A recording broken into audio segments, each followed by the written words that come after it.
Brought to you by the EveryDollar app. Start budgeting for free today. Normal is broke and common sense is weird. So we're here to help you transform your life. From the Ramsey Network and the Fairwinds Credit Union Studio, this is The Ramsey Show. Rachel Cruze, Ramsey personality, #1 best-selling author, and my daughter is my co-host today. Open phones at 888-825-5225. Cooper is in Dallas or Fort Worth, Texas. Hey, Cooper, how are you? Hey, Dave, how are you doing? Better than I deserve. What's up? Hey, so I had a question. We've been getting into commercial landscaping and contracting, construction kind of stuff. Good. And I've just had this question. We don't like debt at all. Like we just found your stuff recently. We're tracking with you on no debt. But I've been wondering about if I'm going to be spending hundreds of thousands in material, does it make sense to get some kind of card that gives me cash back, like 2% cash back or something like that? Or is that not a good idea? Okay, so what's your gross revenue on your company? This year it could be over $1 million, a little bit, maybe. Good. And what will be your profit on $1 million? Somewhere around 25%. I so think. $250,000. Something like that. Yeah, good for you. Way to go, man. Thank Proud you. of you. Thanks. All right. Yeah, Lord's so been blessing us, what I want you to do is to concentrate on that business, because that business actually makes money.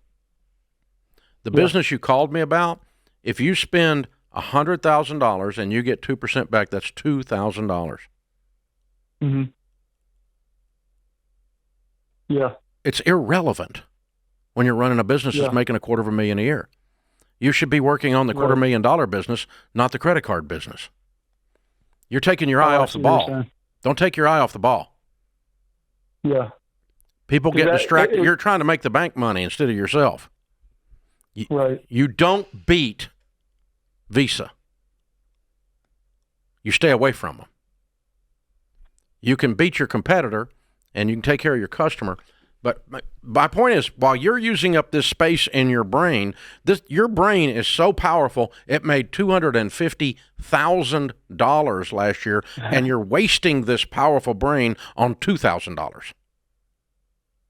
Yeah. Whoop-de-doop-de, don't do it. Yeah. And Cooper, I always wonder, because at Ramsey, I know it's a shock, Cooper, but we don't have credit cards inside the company. We use cash.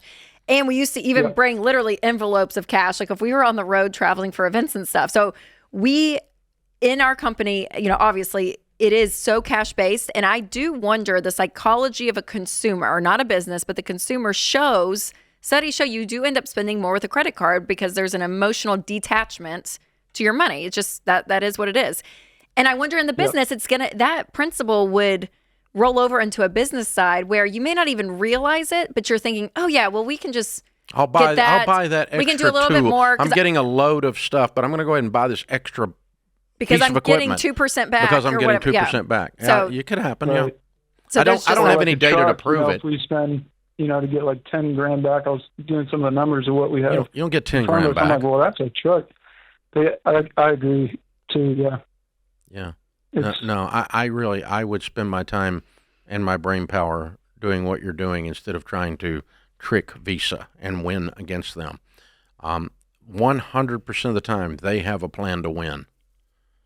And if you think you're beating them, I'll give you another example. Guys out there, because this always comes up, Rachel, I get airline miles. That is so humorous. 78% of the airline miles are never redeemed. Wow, that makes your little theory useless. That's 8 out of 10 airline miles do not ever see the light of day. And if you did want to actually redeem your airline miles, you have to burn so many of your brain calories, and Jupiter has to be aligned with Mars in the age of Aquarius, and you happen to get the perfect person on the phone to actually show up. They have made it easier. So to that point, it used to be more, I think, like that, 100%. Some of them, yes, have protection. Easier than impossible, but not easy.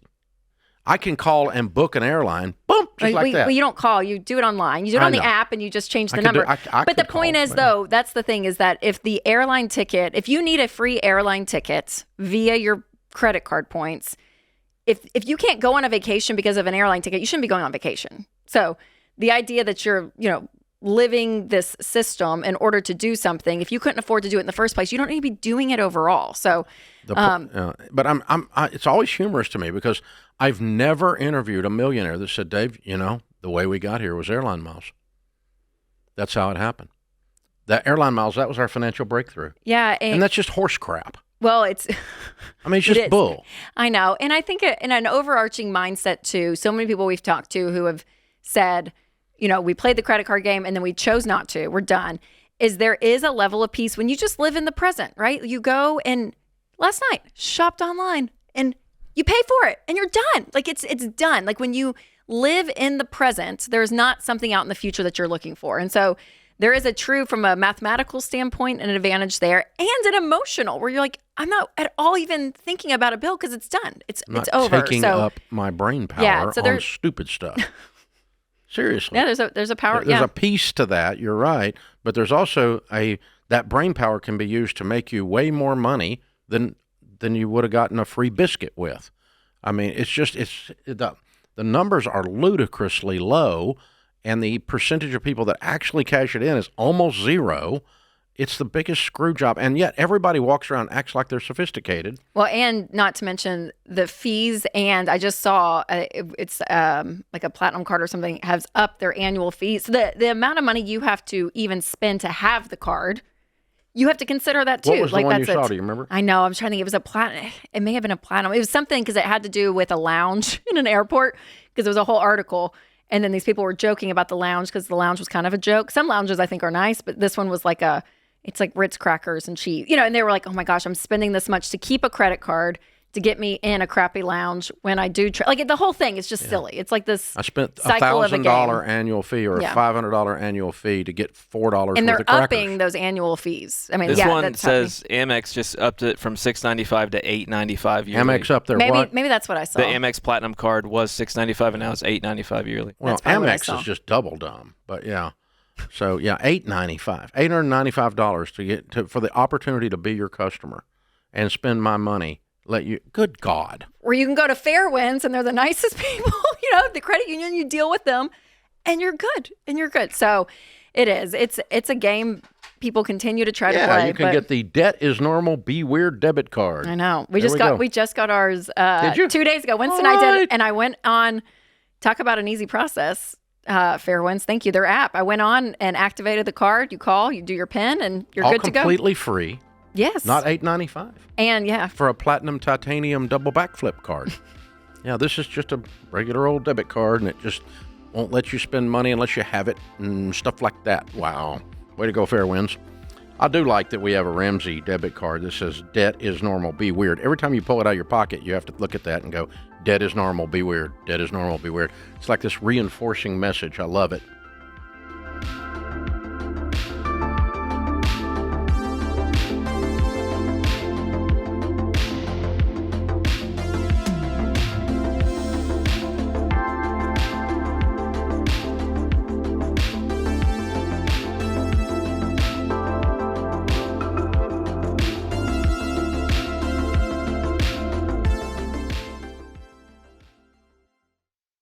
This show is sponsored by BetterHelp. Most of us are guilty of oversharing with the wrong person sometimes. And as fun as it can be to talk to people about everyday stuff, when you need help with relationships, anxiety, depression, or other clinical issues, random people may not have the right answers. Sometimes you need real guidance from a licensed therapist who follows a strict code of conduct, someone who's actually trained to sit with hurting people.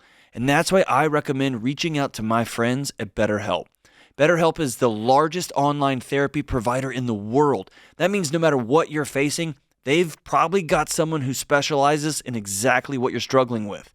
BetterHelp is totally online, which makes it easy to fit therapy into your busy schedule.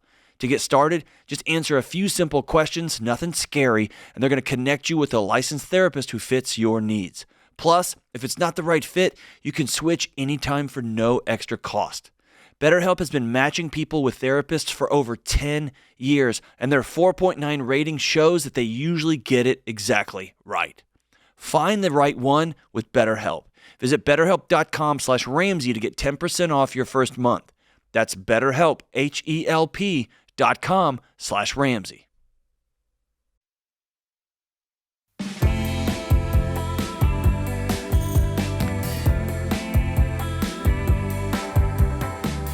Big celebration all around Ramsey today. 1,100 of us are jumping up and down excited.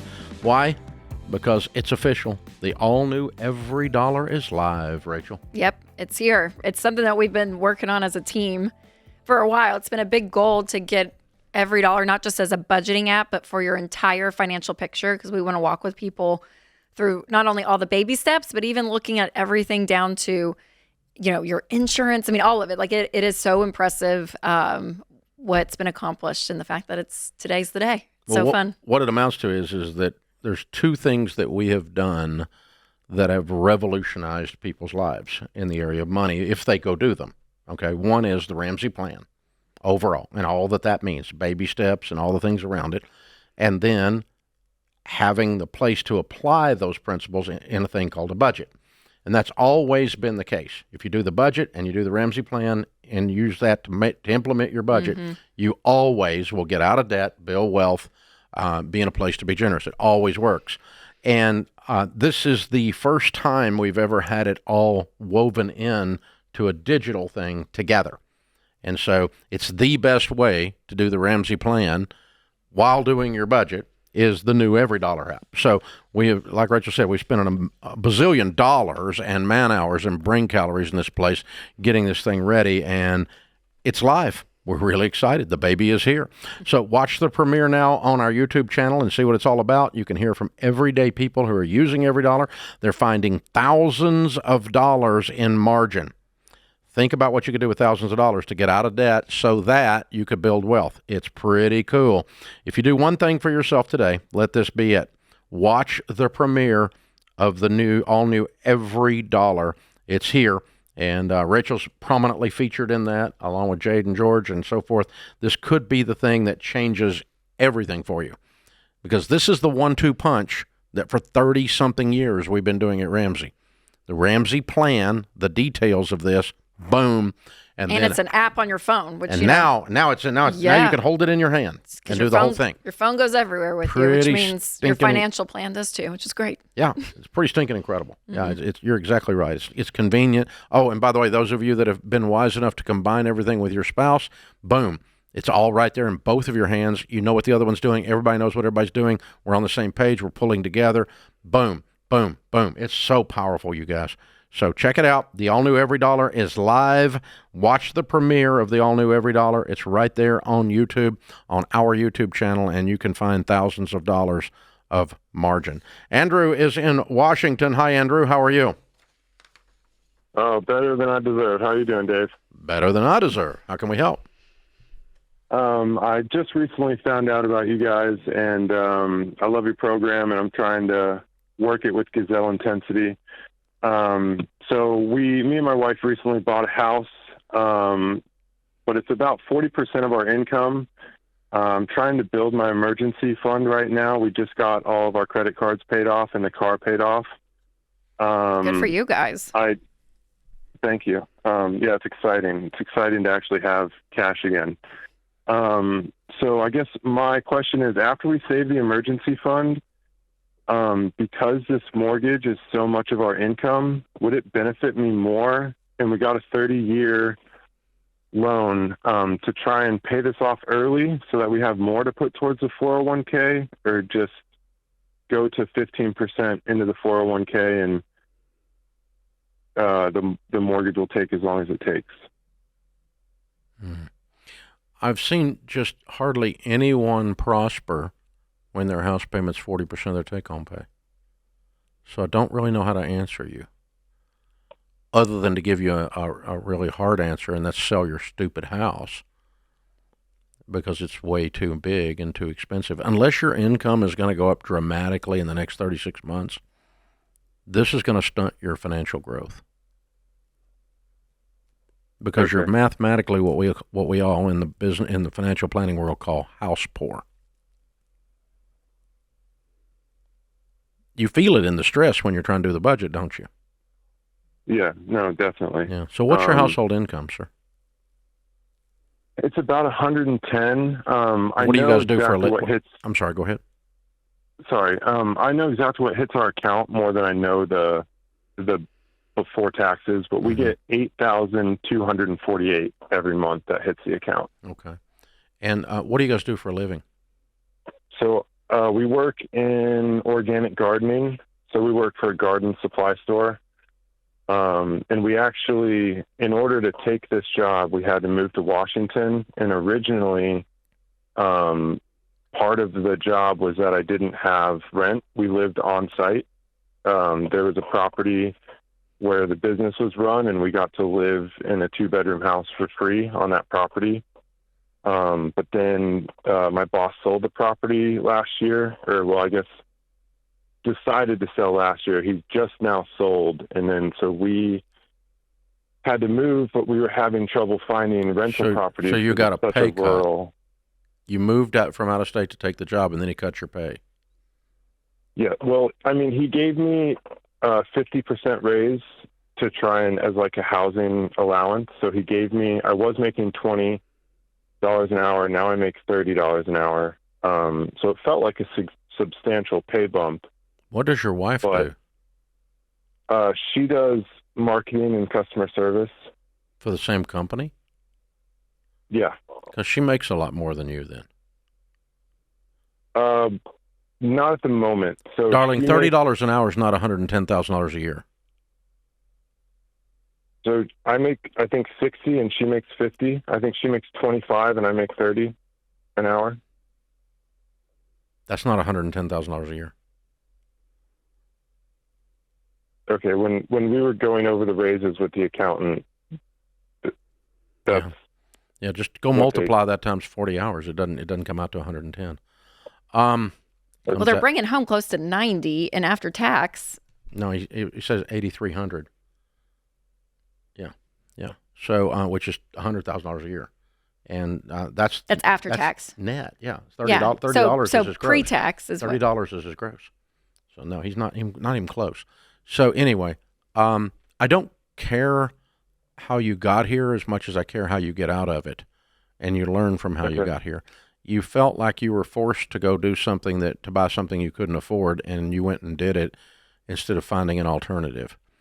And unless you are going to see your way to substantial raises in a very short period of time, I can't recommend you keep this house because I love you and I want what's good for you. I think you bought a house you can't afford, and you're gonna be you're strapped by this house, and it owns you. You don't own it, and you don't have the money to get ahead.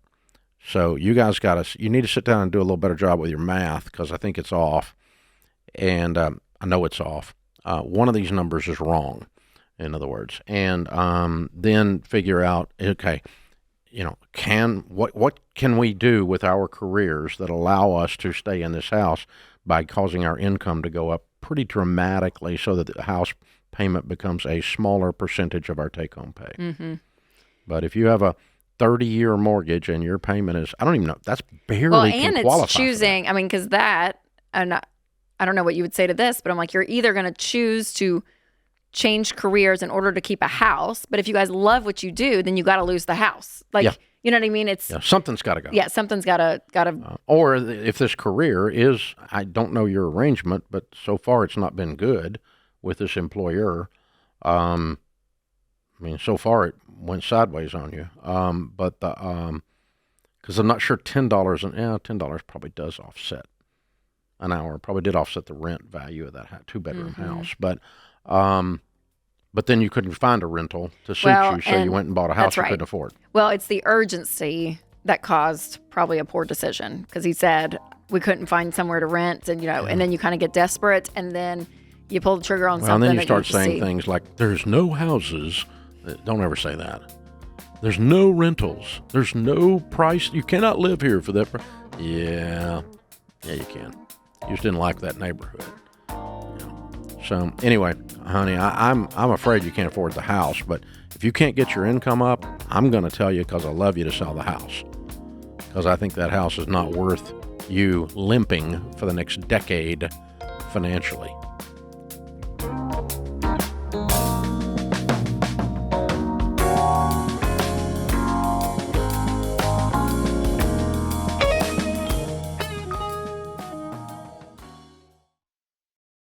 I've been doing this show for over 30 years, and some of the saddest calls I've taken are from situations that are completely preventable.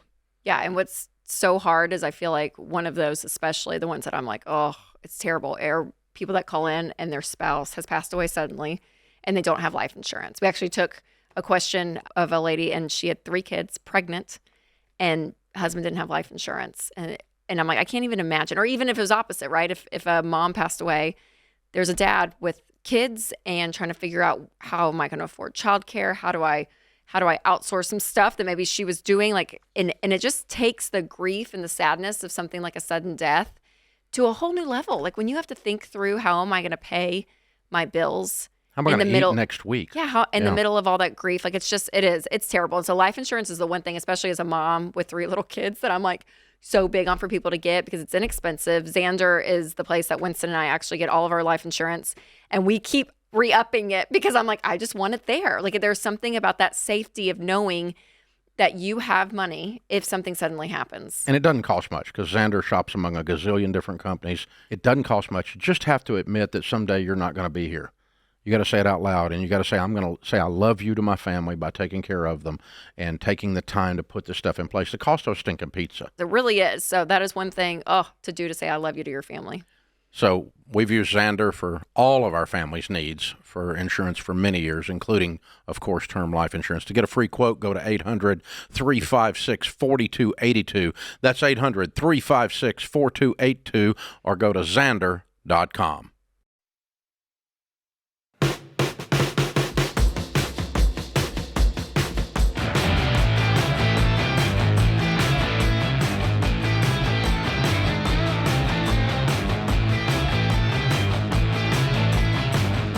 Philip is in North Carolina. Hey, Philip, how are you? Good, Dave. How are you? Better than I deserve. What's up? Good. Thank you so much for taking my call. This might be one of the coolest things I've ever got to do. Well, me too. How can I help? Thank you. I had a question for you on some advice on a financial decision that I'm kind of considering, and I just didn't know what the best way to go about it was. So I'm 21 years old. I live with my parents still, have a pretty good job. And I currently drive a pretty nice car that I absolutely love, but absolutely hate paying for.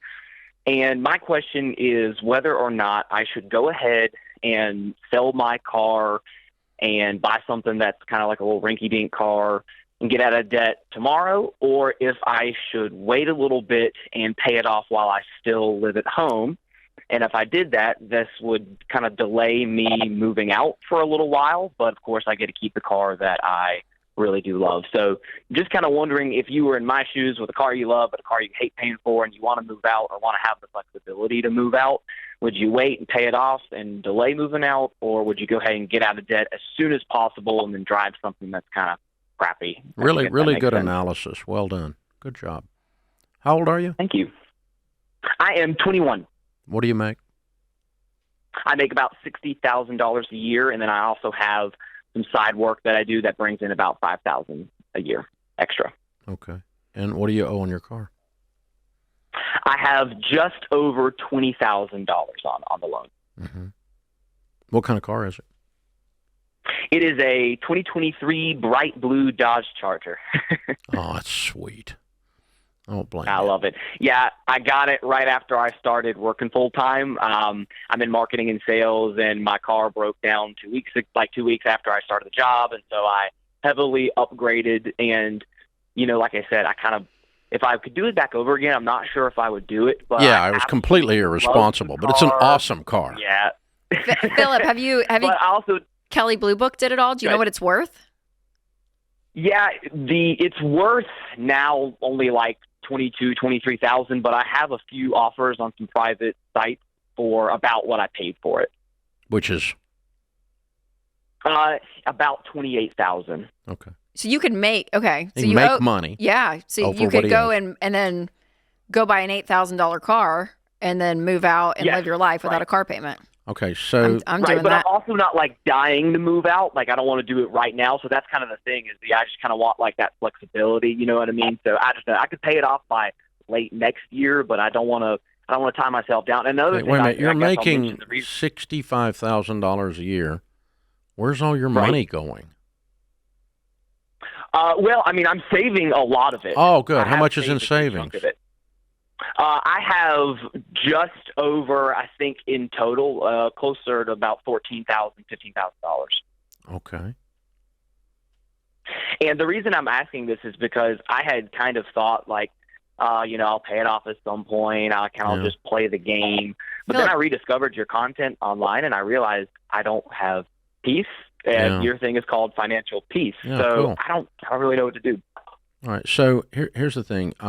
You've apparently just discovered it. Because one of the things we teach is called the baby steps, and it's the process that you work through from where you are today, ready, set, go, to get out of debt so that you have your freed up income to build wealth with, and in your case, have a life outside your mama's basement. Right.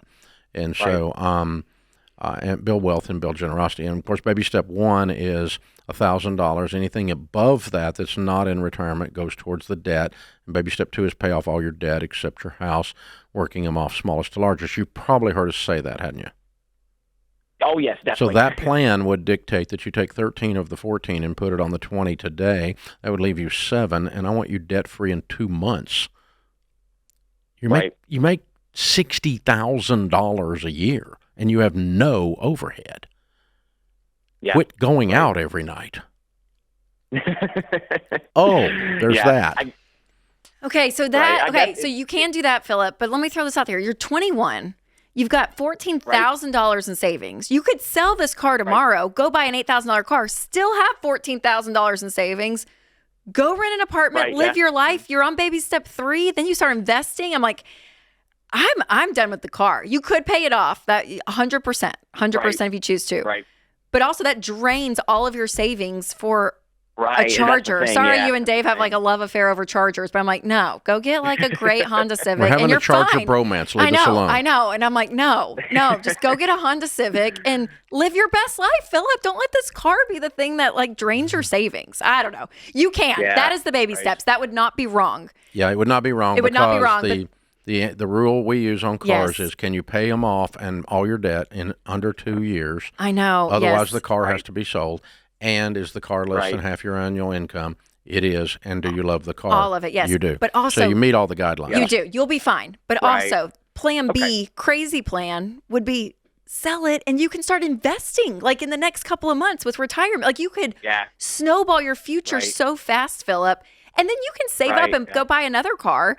I don't know. I think the car is, I think it's a great picture of where does Philip want to start his 21-year-old life and beyond. Yeah. If I were in your shoes, Dave's keeping the car. In January, either way, I would do either one. I don't care. I'm with you. There's nothing wrong with your suggestion. You're going to say completely. I don't disagree with your suggestion at all. It's 100% okay. It's also 100% okay. But by January, you need to be in your own apartment and be debt free. If you're not willing to do that, you need to sell the car. Okay. If the only way to do that is sell the car, and it's not the only way to do that mathematically, by the way. If you do what I told you to do, you can be debt-free, have the car, and be in an apartment by January. Because when you get out of the house, different gears are going to start hitting in your head, and you're going to go to a different place in your young man development, and you're going to start to see life different. You're going to start to make different money choices, career choices, everything. I predict that 5 years later, your income will be higher if you do that, what I just told you to do. Okay. Because you're out there on your own and you have to buy your own milk. Right. It makes a difference. Yeah. It just does. And I watched that with our kids. Rachel left college straight into marriage, so she never passed back through. But her sister passed back through for a few months and then went out on her own. And I watched her change as she went out on her own. I mean, it really, it forces you in a to be positive way. 100% responsible for your whole life, you know? I mean, it does. It's a good thing. The lights get cut off thank you if for you the don't advice. pay the bill, that kind of stuff. So I'm going to encourage you to get out of the house, not because you got a bad situation or toxic situation, but because it's time to grow up, move on. And I'm going to encourage you to get the car paid off one way or the other, either by selling it and doing Rachel's plan or by working another plan that is within the guidelines, but not as smart mathematically, but it's also okay. You love the car. We've all established that. So, by the way, if the car was $35,000, we both would be telling you to sell it because it'd be more than half your annual income.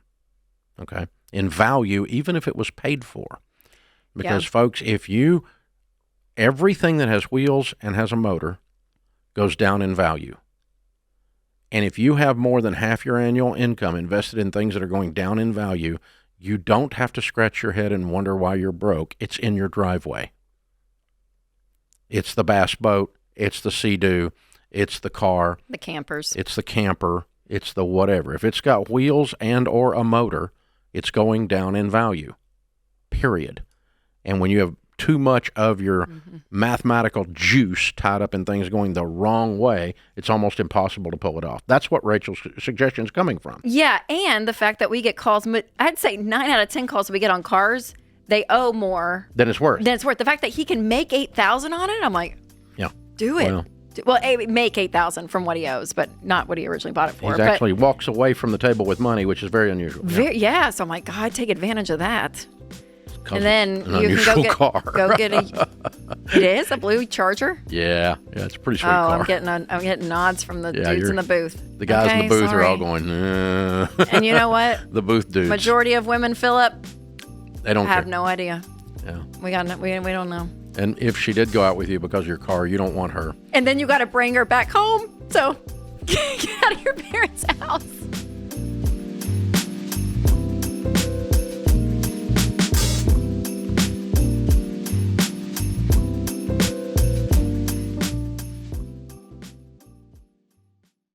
Listen up, people. If your phone bill is more than $25 a month, you're basically donating to keep your mobile carrier's private jets stocked with caviar. But Boost Mobile isn't playing that game.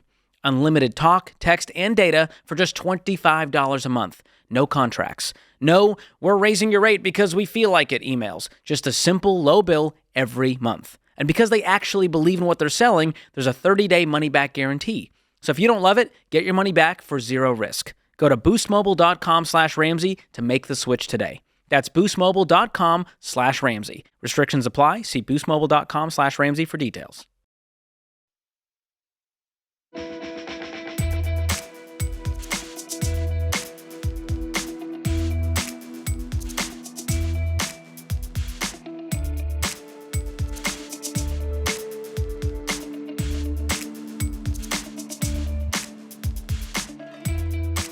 If you like what you hear, help us out by sharing the show. Click the share button or cut a link out and send it to a friend, or just tell them that we're here. We appreciate that. Those 5-star reviews are very helpful. Thank you for that, because it moves the show and the algorithm out to the front when people are getting a suggestion, on their podcast or their YouTube or whatever it is. Yeah, they get it all there.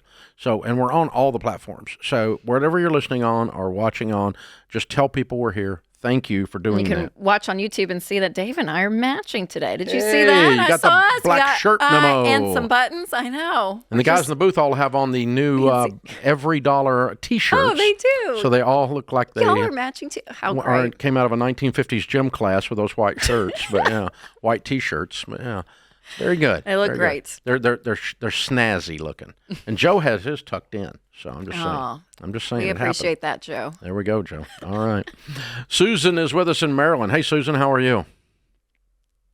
Hi, Dave. I'm well. How are you? Better than I deserve. What's up?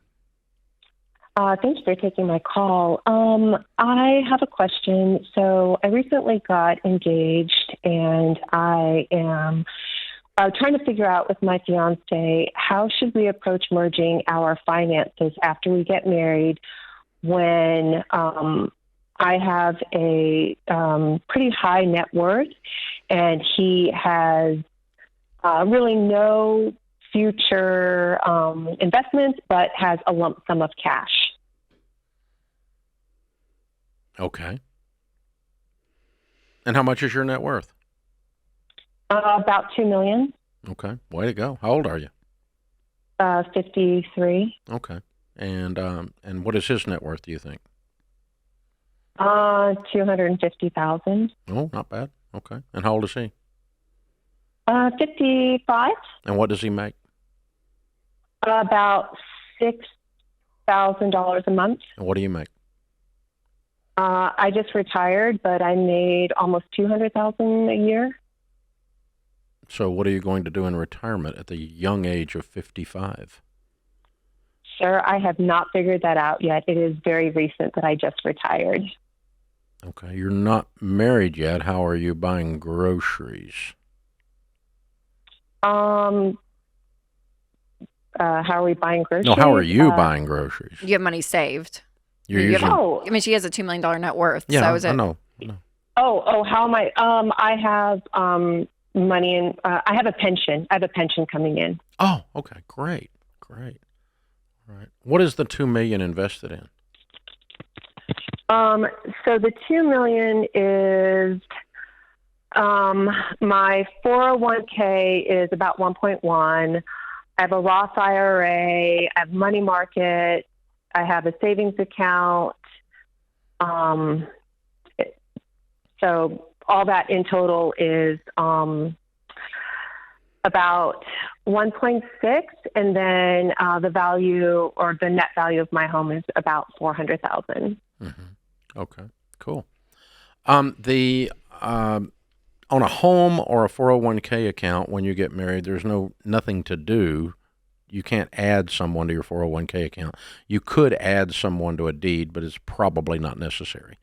Then what you've got to determine is this a large enough difference that you want to make sure you're covered in the event of a divorce? Okay? And if you do, obviously there's two things you can do on that. One is prenup, and two is, and this is a pretty large difference. The only time we ever would say the word prenup is if there's a huge difference between the two, okay? And generally it's not to protect you from each other. It's more to protect you two from your weird relatives. When you have a prenup, you just go, can't help you. I got a prenup. So can't open a pizza parlor with her money. Sorry, crazy cousin Eddie, So, and that's the kind of thing that helps. It helps a lot with that. The other thing it forces you to do is it forces you to talk through this. Now, some states, and I do not know the law in Maryland, and I'm not a lawyer anyway, so you can't trust me on this, but some states would protect your 401k that you came into the marriage with, and would protect the real estate that you came into the marriage with. And probably the Roth, too. And the Roth. The Roth is definitely protected. But and so if you didn't name him the beneficiary in the event of your death, or if you got divorced, the 401k would be protected in most states. I don't know the law in Maryland. You could ask somebody on that to find out, and not Google a lawyer. Okay. Yeah, I'm not sure that we're going to stay here, just because, I now that I'm not working, I don't need to stay here. He works remotely.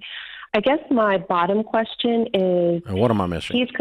He's got a lump sum that he's not doing anything with. It's $250,000. He's got a lump sum, and no debt. But I guess my question is, should we, when we merge everything, should that lump sum be invested and we're kind of just living on our, my pension and his salary? Yes. Yes. Okay. I just don't know what to do. We don't know and what you to sell do your with that house if you leave 250. Maryland, and you take that money to buy the house in the next place. Yeah, so we have our own individual houses, but when we get married, we'll merge and we'll move to a different state. Yeah. Cost of living will be less. I think if you sold both houses and used the equity from both houses to buy the next house, then you've got to think about that as well. But paying cash. Yeah. Oh, definitely. Yeah, your house is paid for, right? No, I have $400,000 left over on a $700,000. Oh, I thought it was mortgage. a $400,000 house. Oh, okay, cool. It's a okay. So $700,000. you have $300 equity, and how much equity does he have? He just sold his house, So that's where he walked away with the the 250 was that. Okay, so you have 550 to buy a house in the new state, and that probably will do it. Yeah, Susan, does it worry you at all that he's in his 50s and has no money saved? The only money he has to his name was from his house?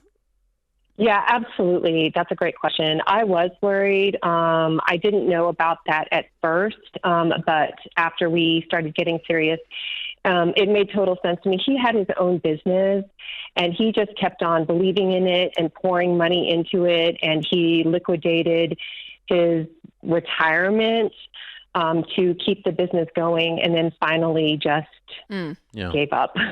Okay. He gave up. So there were some mistakes that he's aware of why he's in the position he's in. It feels like was post-COVID. Yeah, it feels like you're fairly new to Ramsey. So let me give you two principles that are in conflict with each other in this discussion that we believe in both of. Okay, principle number one is where I told you earlier. I used to tell people never, if you like your money more than the person, just don't get married. If you got to have a prenup, you don't need to be married because you like your money more than you like them. And then over the years, the decades of doing what I do, not only here on the air, but sitting in person, I found that where there's a huge differential between, like 2 million versus 250 is a huge differential, then it does help the relationship in many cases, and it does help the crazy cousin Eddies that are out there in the family tree somewhere to have a prenup. And so that's principle number one, and that's standard teaching from this microphone that you would have heard over the last decade to 2 decades, okay? The second principle that seems to be in conflict with that and kind of causes your call to happen is we know that couples that combine their finances, combine their earnings, and work together to create a future together succeed vastly in the quality of their marriage and succeed vastly in their wealth building capability. We've got tons of data on this to prove it. And so encouraging the two of you to combine your pension, his income, to create your future together, 100% have to do that, okay?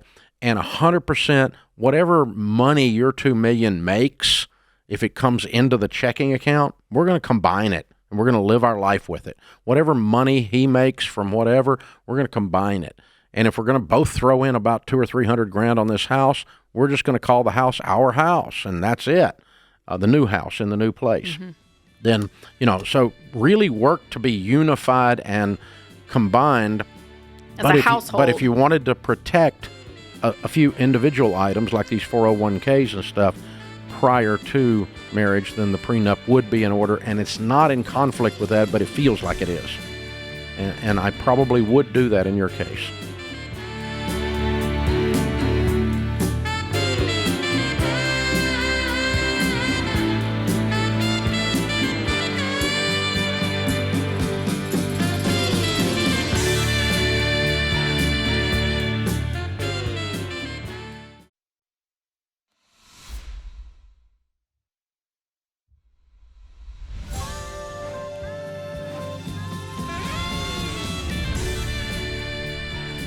Welcome back to the Ramsey Show in the Fairwinds Credit Union studio. Rachel Cruze, #1 best-selling author, Ramsey personality, host of the Rachel Cruze Show, and my daughter is my co-host today. Joe is in Colorado. Hi, Joe. How are you? Hi. I'm so honored to speak with you guys. You guys are amazing. Well, thank you. How can we help today? Yeah. Okay.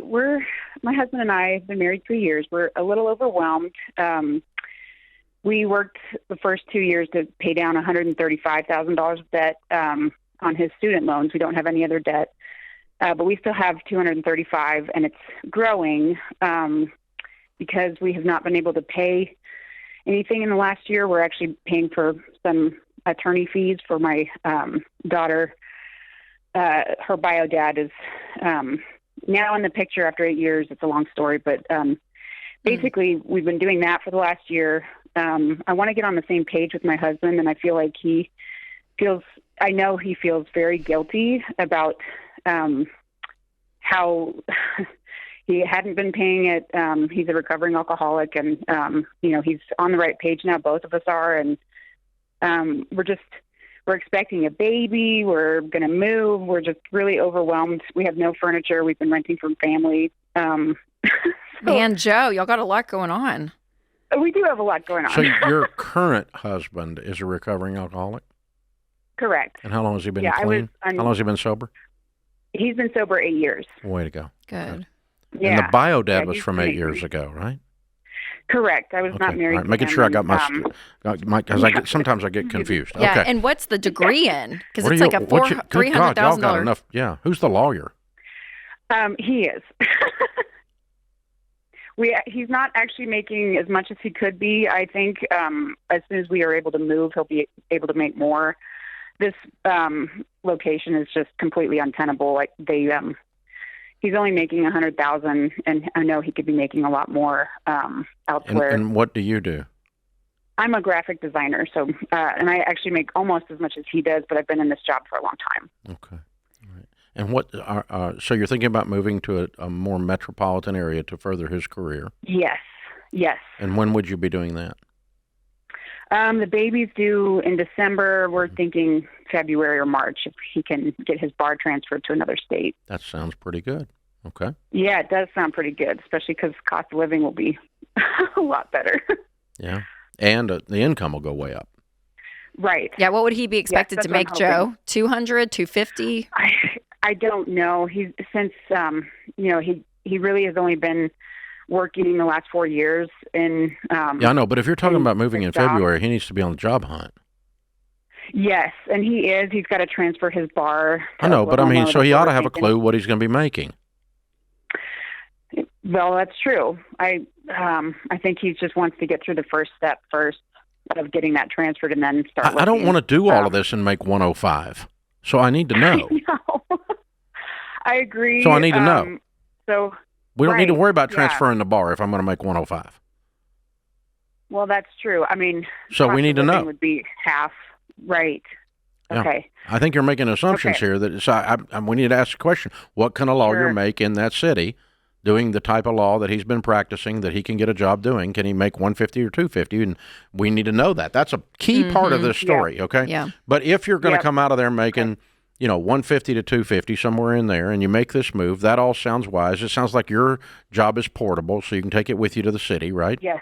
Okay. Yes, that's so true. very cool. I like all that. Okay. So then we got a baby, and we got a big old pile of student loans, and we've hit a hiccup by an anemic career, his, and we had a Right. hiccup by paying lawyer fees, oddly enough, to beat back the bio dad, right? Right. Right. Okay, so that's both of those things are behind us starting in February. Ready, set, go.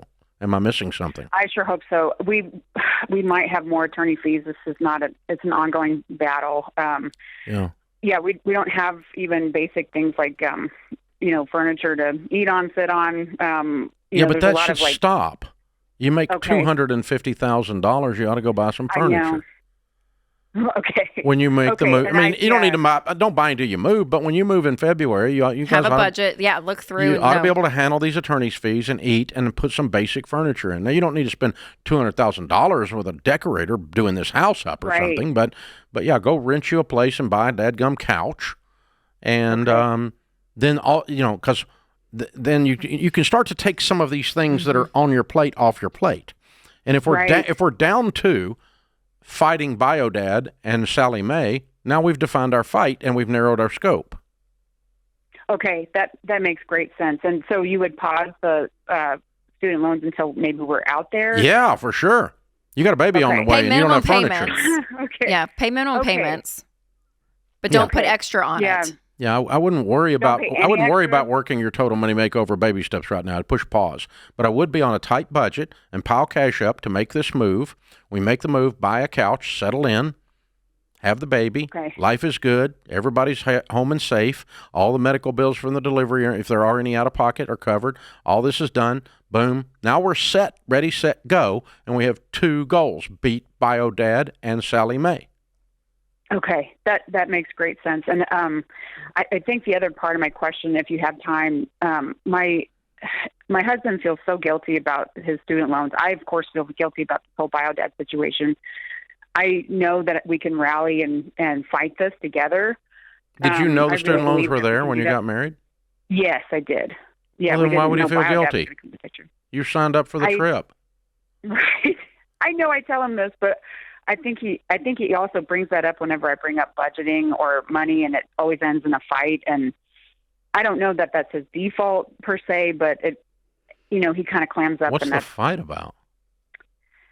just that I want to have a budget, and I'm probably too aggressive and frugal, and he's more. We haven't spent any money in the last 3 years, but we're just. I think it's usually that he just doesn't want to talk about it. It's not something he likes to talk about. Yeah, well, that needs to change. That's part of him growing up here.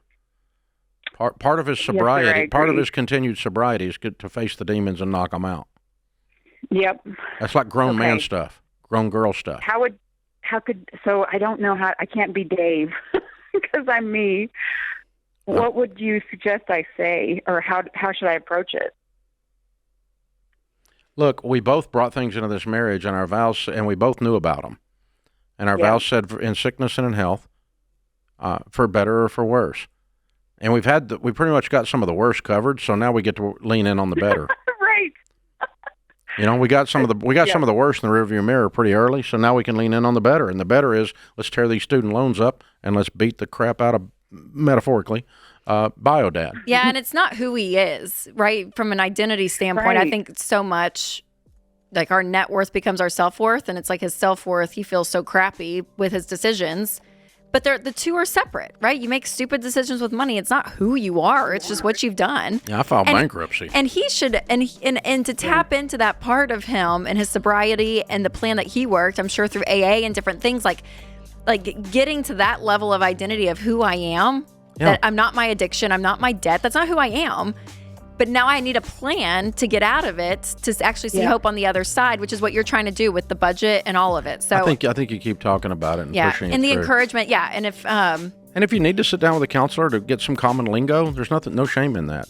Jump in, call the people at BetterHelp or something, and get some help.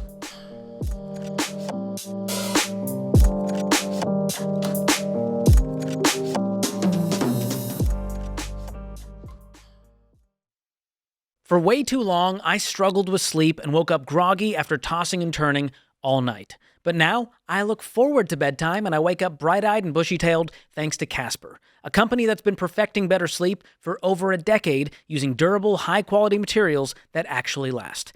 My whole family now sleeps on Casper mattresses. Yes, even the dogs have their own Casper dog bed, to no one's surprise. And it's not just one man's opinion. Casper customers keep their mattresses for years, and 4 out of 5 customers recommend them to friends. And with free delivery and a 100-night trial, Casper is no gimmicks. A mattress you can trust, backed by quality that lasts. So go to casper.com/Ramsey and use promo code Ramsey to receive 25% off all mattresses and 10% off everything else with code Ramsey. That's casper.com/Ramsey. Exclusions apply.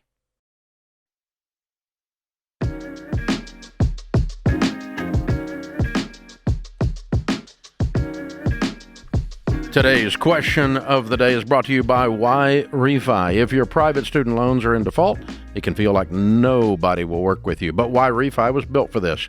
They'll help you explore a fresh start. Go to whyrefi.com/Ramsey. That's the letter Y, REFY.com/Ramsey. Not available in all states. All right, today's question comes from Dennis in Florida. During a recent show, you told parents that their children are not morally or ethically obligated to take care of the parents. How do you reconcile that with 1 Timothy 5:8?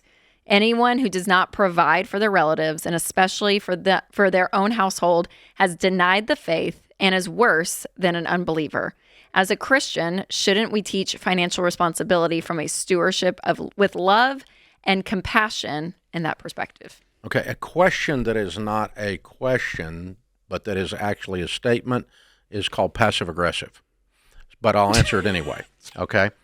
So you're trying to teach me the Bible. I appreciate that. So to start with, it says your own household and your relatives, okay? Your own household is not your parents.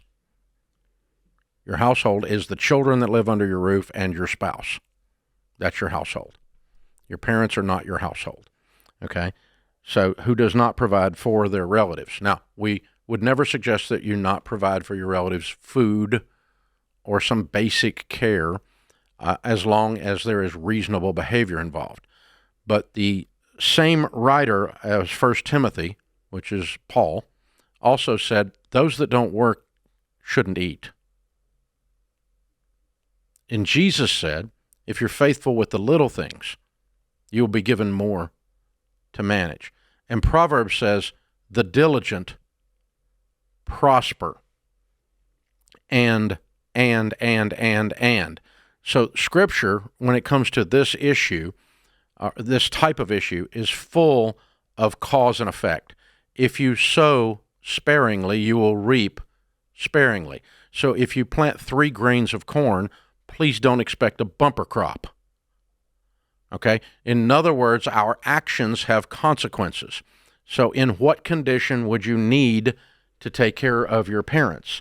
It would be if they had not done the things that the Bible teaches them to do with money, and so they have none. That would be the condition, okay? So, for instance, there is no moral or ethical obligation for Rachel and Winston to take care of Dave and Sharon, nor will there be a mathematical need for her to take care of us. And by the way, there's not a there's not a mathematical need for me to take care of her and Winston either, because they've done a great job with their own life and have been responsible with the cause and effect world that the Bible outlines and that we all live in. So it is not compassion to say that carte blanche, you should always take care of your parents. That's not compassion at all. Now, so I disagree. That is not a compassion perspective, love or compassion, either one. Love has mixed in it truth. And the truth is you should save for retirement so that your children don't have to take care of you. The truth is you should live on less than you make. The truth is you should get up and go to work. Work. Yeah, these are all truthful things. Now, if I've got an 80-year-old lady that calls in here, or a guy calls in here and his 80-year-old mom has zero money because they didn't do a good job with their money, and dad has died, and she's trying to live on Social Security, and he says, I want to give her a few $1,000s a month, and I've got $2 million to make sure she's got food. I never tell them not to do that. I've never in the history of the show told him not to do that. That is an act of compassion, an act of love, and I would do that myself in that situation. But the idea that carte blanche across the board, that the Bible teaches we're supposed to feed our parents in retirement, regardless of how contrary and lazy and slothful and drug-induced they've been, is not a biblical teaching, Dennis. So that's just not what the Bible is talking about here. So yeah, we do, and by the way, we do teach first thing you do with money is you take care of your household. We teach that. And if you've ever read the book I wrote, there's a bestseller called The Legacy Journey. The first thing we teach is to take care of your own household. Not MasterCard, not the student, like you feed and make sure your household has food, Before shelter, utilities. Yes. Exactly. Yeah. And so all of that lines up with this particular scripture. Dennis, and honestly too, I think we get a great situation like what you just outlined of like, you got $2 million, your mom, has nothing, the dad is and yes, you have the ability to take care of her. But also the truth is 40% of Americans can't even cover a $400 emergency in cash. So the real truth is most people can't even take care of their own household, let alone someone else's. And then they feel this horrible obligation of, oh my gosh, everyone around me, for some reason, I have to be the hero in everyone's story when you can barely take care of your own household. So getting your own household in order is priority. And if you're able then financially not to sink your ship in order to help someone else, absolutely. And we talk about that all the time. Generosity is, we tell you to freaking give at the top of everything. So like there is that level of generosity, but you have to be wise about it and in these relational situations. And I think some people feel, like they have to, and they can't even take care of their own household. A lady called Deloney and I yesterday, and her 80-year-old mom, her kitchen was messed up, the 80-year-old mom. Mm-hmm. And the lady said, I need to borrow $10,000 to buy my mom a kitchen because the lady was broke. Mm-hmm. Okay? Yeah. And no, you can't do that. Can't do that. Well, you're not compassionate. Yes, I am compassionate. We have to figure out some other way, and I came up with some other ways to fix the lady's kitchen, okay? But this idea that if you live your life on the basis of the way this guy is interpreting this scripture, it means that you don't have to plan for the future because your kids will take care of you, because the Bible demands it. And that is false. The Bible does not demand that. That's what I'm saying. When you say carte blanche, I don't have to save for retirement. My kids will take care of me. Have you heard people say that? Mm-hmm. I've heard people say that. That is not a biblical statement. And that's the way this is reading out in this email. Yeah. So, no, sorry, Janice, wrong answer. Wrong question, whatever it was that you did here. It's a good question. I mean, it's a fair. It's a good discussion Yes, to have yes. because there's always this angst between And I want to care for the people I love yes. and how far do I go giving a drunk a drink? Yeah.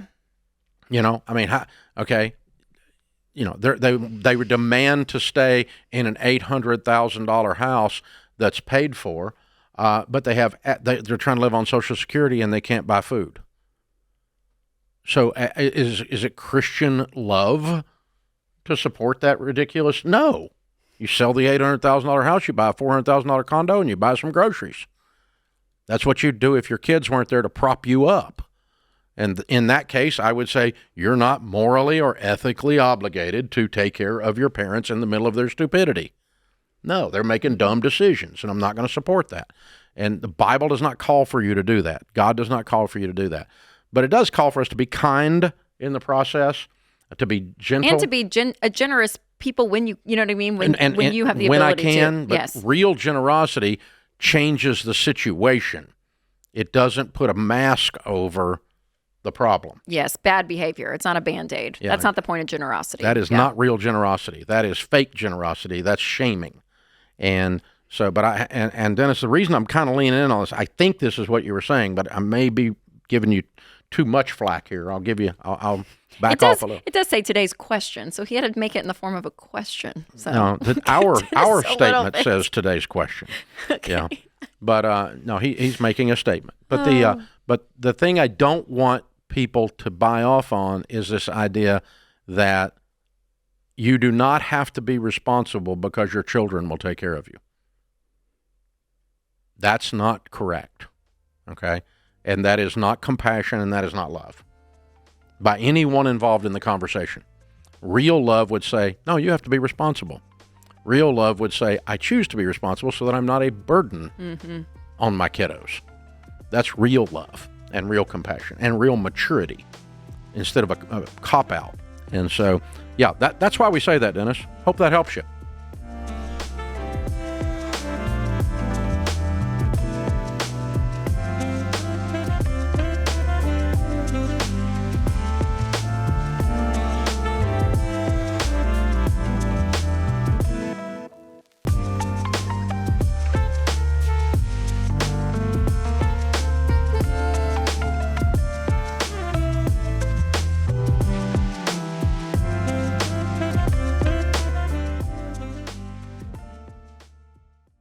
Life is unpredictable. That's why I teach the importance of things like having an emergency fund, buying term life insurance, and getting a will from my friends at Mama Bear Legal Forms. Because if you don't plan ahead for when you're gone, it can cause a big mess. And that's the last thing your family needs, especially when they're grieving your loss at the same time. But a will spells out exactly what you want to happen after you've passed away. No guesswork, no courtrooms, and no family fights. Just peace and clarity. It's your way of saying, I love you, and I took care of this so you don't have to. And thanks to Mama Bear, getting your will done is fast, easy, and affordable. In just 20 minutes, you can give your family the peace of mind they'll need during one of the most challenging times of their lives. And unlike a lot of other online will companies, the price you see at the beginning is the price you pay at mamabearlegalforms.com. So take care of it today. Go to mamabearlegalforms.com. Use the promo code Ramsey to save 20%. That's 20% off with code Ramsey at mamabearlegalforms.com.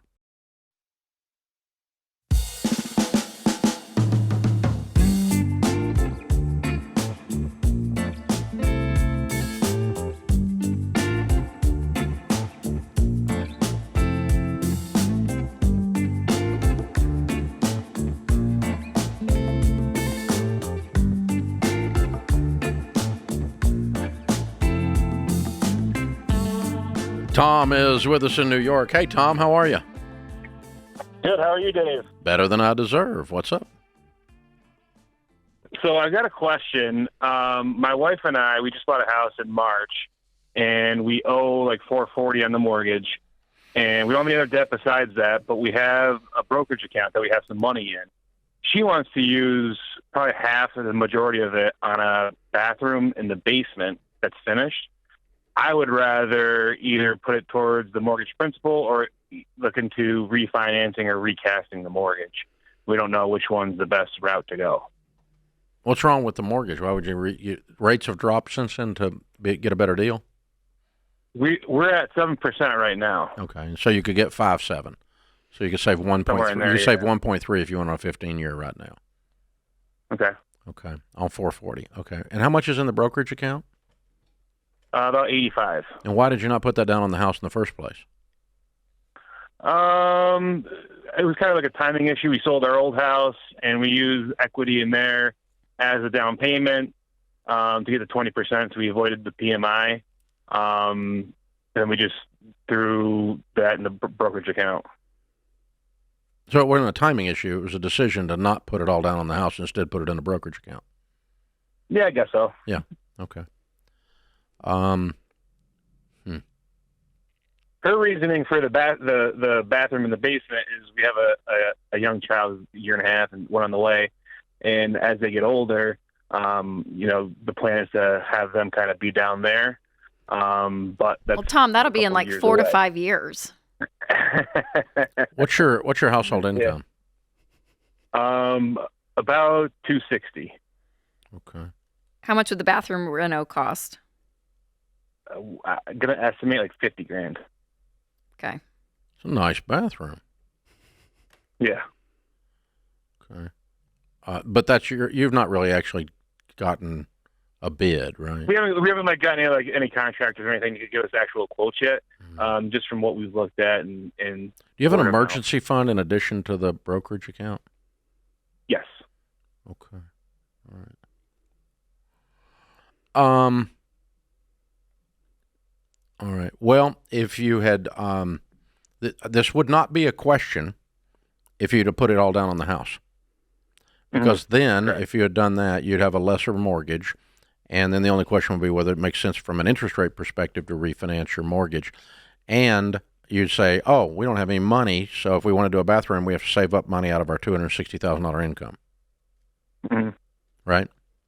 So I'm trying to back into that and go, okay, what does that tell me about where I should go now? Yeah, I mean, I'd throw the 85, Tom, at the house. You guys cash flow the bathroom, and again, you're gonna have a newborn. I mean, I just know this from experience. I have a 10, 8, and 6-year-old. So I'm like, I mean, for the first, you don't really leave them alone playing by themselves until 4-ish, down in a basement. You know what I mean, where they can play and they're gonna be okay, right. And they can get. I mean, so you guys are a few, 2 years or so out of even needing that bathroom down there because the kids, quote unquote, need it. Do you know what I'm saying? I'm like, it's not urgent to me. So yeah, out of 260, you ought to be able to pay for the bathroom I'd cash flow it. I would do in 1 year. But yeah, I would give yourself a beat. In 1 year. But and I kind of do hate too. There's a level of like the contentment side, Tom, of you guys just bought this house. You're in a brand new house since April, and it's been 6 months, and you guys are already like, okay, what else can we do? What else? I don't know. A part of me is like, just be for a year.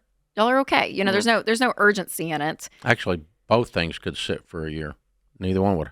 Because 1.3 savings on your interest rate is good, but it's not huge. Mm-hmm. You think rates are going to come down further, too? That's another question. Yeah, probably. Mm-hmm. I think I predict that. Seems to be indicating that.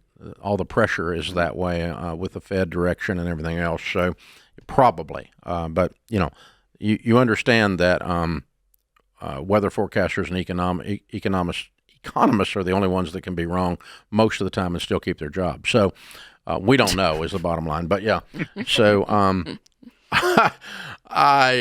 okay. What would I do? All right. Number one, I think that she doesn't think she's ever going to get a bathroom if we don't use this method, because you all are probably not on a good detailed written budget, and she can't see how $260,000 leads to a $50,000 bathroom. I can see that, but the way you all are handling money is not signaling her that that's going to happen. So I think you're going to have to get a detailed written plan that the two of you together say, all right, we're going to save $4,000 a month, and in 11 months we'll have the money, 12 months we'll have, and in the meantime we're going to get actual bids from contractors and figure out what we're going to do. We're going to pick everything out, and as soon as we have the money saved over the next 12 months or so, and we have the budget and we have everything dialed in, a detail about what we're going to do, what we're not going to do, we're in agreement on all of that. By then we'll have the money saved, and together we're going to accomplish that by not eating out as much and maybe not doing that trip and doing a few other things. And then I am going to take the $85 and I'm going to refinance the mortgage, reduce the mortgage balance by $85,000, and get a lower interest rate, get in touch with Churchill Mortgage, and all that next can help year. you You're do that. saying wait a little bit. No, I'd go ahead and do it now. You would do it all now. I'd refinance the mortgage now. You would. You wouldn't wait to see if. No. I mean, if you want to wait 2 months or something, that's fine. But I'm not going to wait a long time, because they should have put down the $85 in the first place. Yeah. And so I'm going to undo that. And if I had done that in the first place, what would be the way I do the bath, the way I just described? So the way I backed into the answer, Tom, is what we would have told you to do if you'd have called and asked us in the first place. We would have said, put the whole amount down and do the bathroom later, or buy a different house that you don't need a bathroom down there. Mm-hmm. Would have told you one of those two things if we'd have been involved in the conversation early. And so all I can do is go back to the last time that we were standing on solid ground and go from there forward. And that's the way I'm analyzing this. And that's how Sharon and I would make the decision. And Sharon would be perfectly fine. And Sharon loves to do upgrades. Like decorating upgrades are like her love language. Okay, so if that is an actual spiritual love language, but yeah, if there is one, she's got it. And so, and she doesn't mind if we tap the brakes on that, as long as I'm not over here spending the same amount of money on something else, right? Yeah, that she doesn't agree with. Yeah. And no, wait a minute, you chose that over me. No, Yeah. we're not doing that. But on the other hand, if we were in this case and we said, okay, we're going to buckle down the budget, we're going to save up the money, we're going to do the bathroom out. We've done that bazillion times in the Ramsey household. Mm-hmm.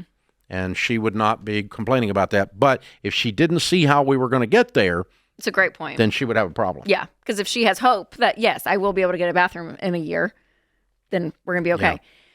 Yeah. And, I mean, you guys know this, Tom, I'm sure, but those renovations can swing dollar amounts so far depending on... Scope creep. Yes, depending on materials you pick, finishes, all of it. So just be aware.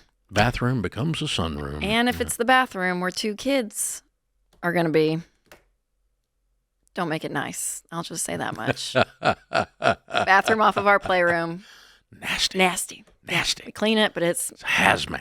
Because they'll be learning to, But they'll potty train in that bathroom, Tom. So just hazmat. For sure, hazmat. Yeah. Especially if you got boys. Did I say hazmat? Yeah. It's crazy. You know, this could be a different podcast, but I'm Yeah, like, it should be. I don't get that. Should be. How did that happen, Charles? How did that? I don't. How did that get there? How did that happen, y'all? Can we got like 30 seconds. I probably shouldn't tell it. No, don't. Okay. Don't tell it. Anyways, they said tell it. This stuff gets. He peed in a candle on our porch last weekend. I was like, Charles, what are you doing? And he was like, putting out the candle. He said, I don't know. It kind of looked fun, and I was like, gross. So, anyways, that's potty training for you, boys. I don't get it.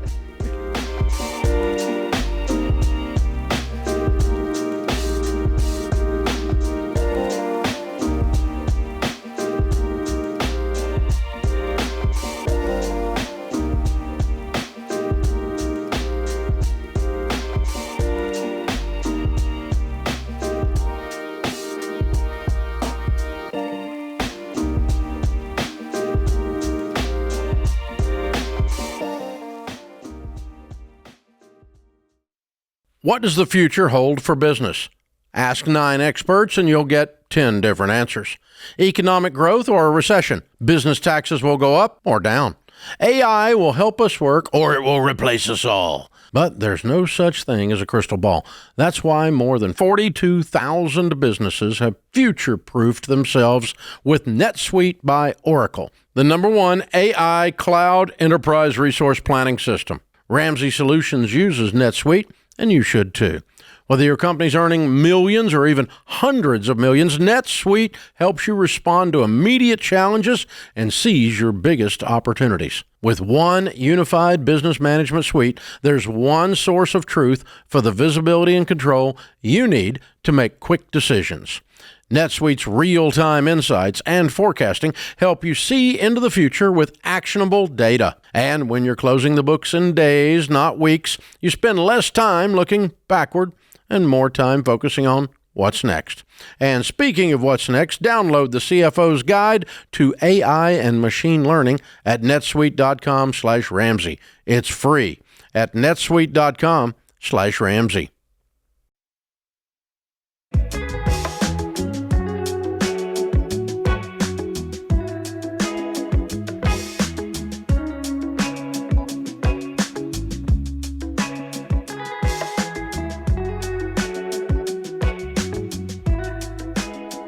Hey, don't just set goals in 2026. Learn how to reach them. The 2026 Ramsey Goal Planner is here. We've got just a few of them left. They're packed with monthly content from Jade or Rachel or Deloney each month to help you stay on track with your money, your faith, and your relationships, and follow through on your goals. We sell them out every year. Did I mention that? So don't wait. You get yours for $49.97. These things are beautiful. They're well-designed at RamseySolutions.com/store. Or if you're watching, of course, on YouTube or podcast, just click the link in the show notes. Chris is in Washington, D.C. Hey, Chris. Hey, Dave. Thanks for taking my call. Sure. How can we help?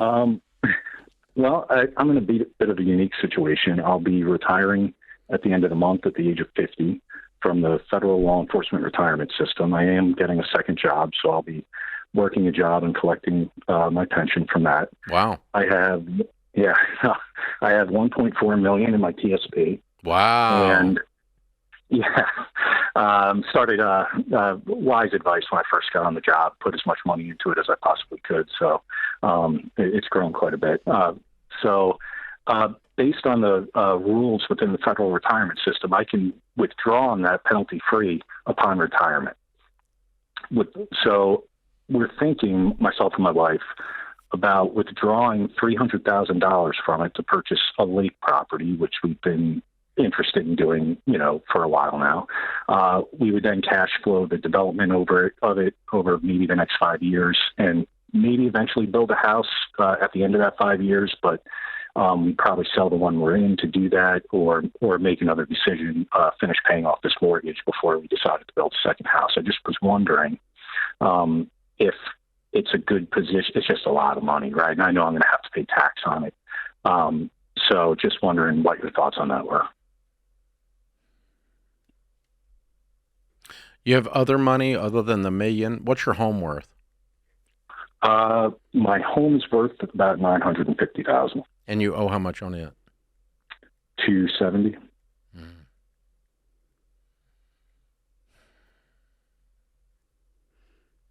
You got him, Chris, with the lake property. I'm just thinking. The problem is this: the downside is that the upside is you've done or the positive is you've done an incredible job saving money, and you're in a very, very good position. You're a millionaire, and you retired at 55 years old. Way to go! I'm proud of you. Absolute rock star. Very cool. Now, then I start to think about, okay, if I'm going to buy a second property with more than 30%, because I got to pull more than that out to pay the taxes, unless you could cash flow the taxes. But if I'm going to pull 30% of my nest egg out to buy a second home for enjoyment, but what's bothering me is I don't get the enjoyment because there's not a house. It's just dirt, and it's going to be developed, and the house is not going to appear for another 5 or 6 years in what you outlined. True. So I'm not getting anything except some dirt right now. If I got a lake house and I got enjoyment today, you found a little lake cabin for $300,000 and you did it, it would feel different to me because you could actually go do it. But this is like, you've done such a good job delaying pleasure to get it to a right result. Now you're doing it again. But we can only kick pleasure down the road so far. We need to eventually have it. And Gosh, that's the only thing that's bothering me about it. Was there something specific about this one property, Chris, and like a specific lake, a specific area of the lake? Was there, I don't know, ties to it, or you just saw it and thought, oh, this would be a good spot? No, we've been thinking for a while. So definitely the specific lake, and we've of course seen prices go up exponentially. And my concern would be they continue to go up over the next 5 years. They will instead of getting there. Yeah, I know. They will.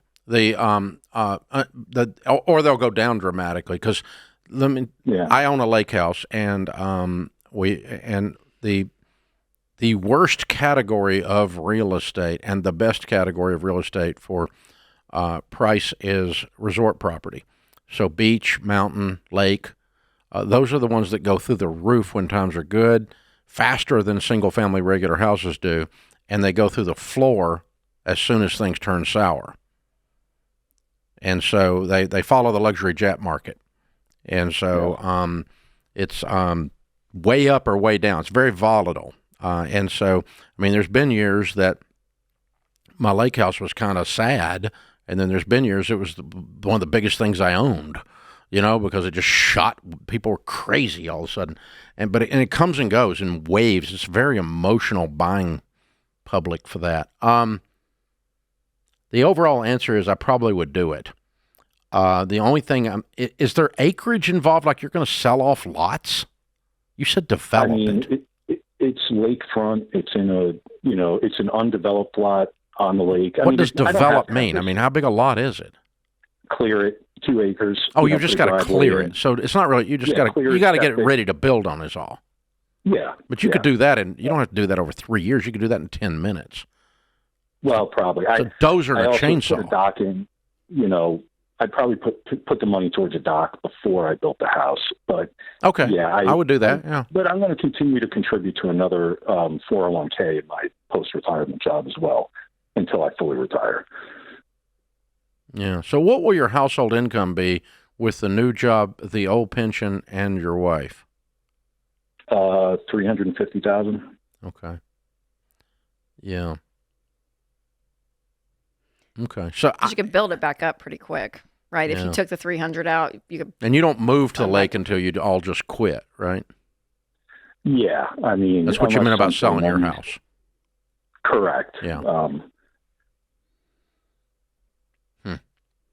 I think you do that. I'm catching up. It took me a minute, but yeah, well, let's clear it, put the dock on it, but let's move towards building sooner rather than later. My wife will like that plan. Even if you don't move down there, even if you just go there for 2 weeks in the summer or 3 weeks in the summer, plus weekends and that kind of stuff, and sooner rather than later. But yeah, I think the numbers are going to work out fabulously for you, and you guys have been so responsible in the other areas that it leads me to believe this is all going to work out.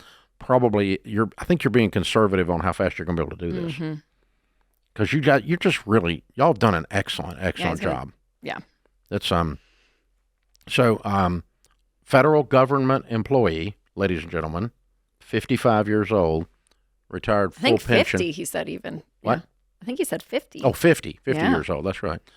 Fully retired with over $1 million in TSP, the Thrift Savings Plan. Okay, starting from nothing.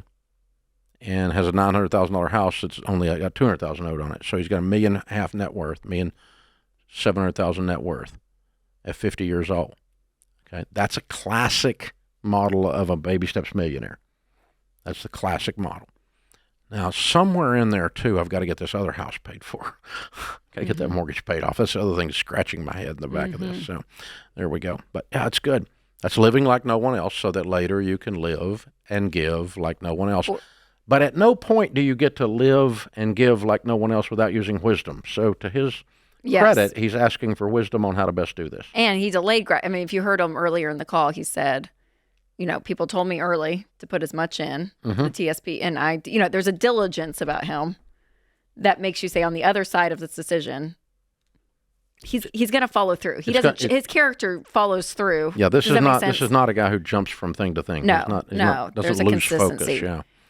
Because you can take out, what is it, within your 401k? No, this is not the growth. No, I know. But you can without penalty of what you put in, not the growth of it. No, only if it's Roth. The Roth IRA, you can. Okay, TSP, is there anything that you can take out without penalty? So the whole thing will be... There's no penalty on this. It's only tax. It'll only be taxes. Because TSP is thrift savings plans for federal government employees only. And once you reach retirement age. If they retire, like he's probably got in his 20 years. Yes. Or his 30 years or whatever. When you retire, you no longer work there, the TSP, the penalty is taken off of it. Okay. And so you it's can just take the it out. But it's taxes, unique only to that. It doesn't apply to 401k.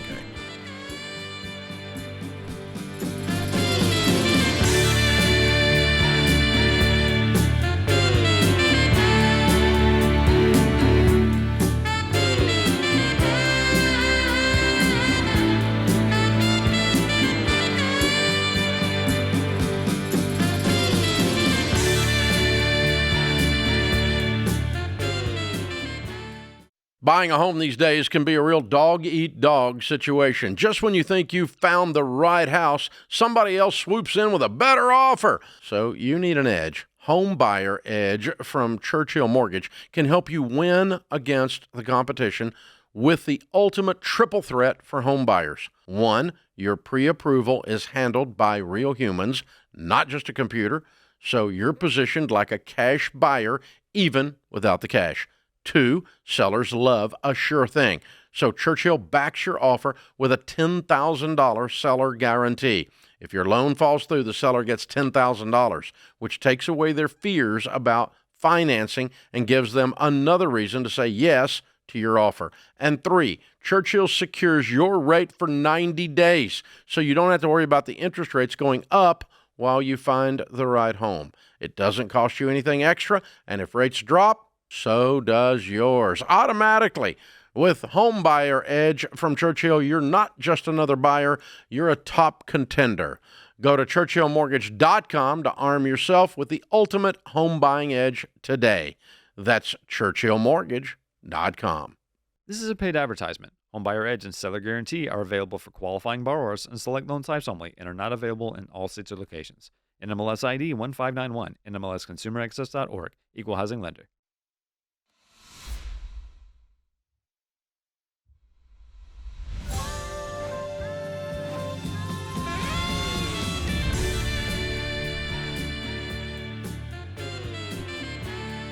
Welcome back to the Ramsey Show in the Fair Winds Credit Union studio. I'm Dave Ramsey, your host.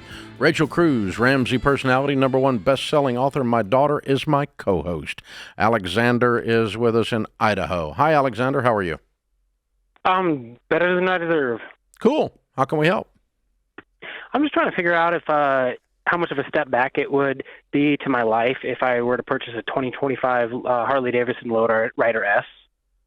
The Sweet bike's about $30,000.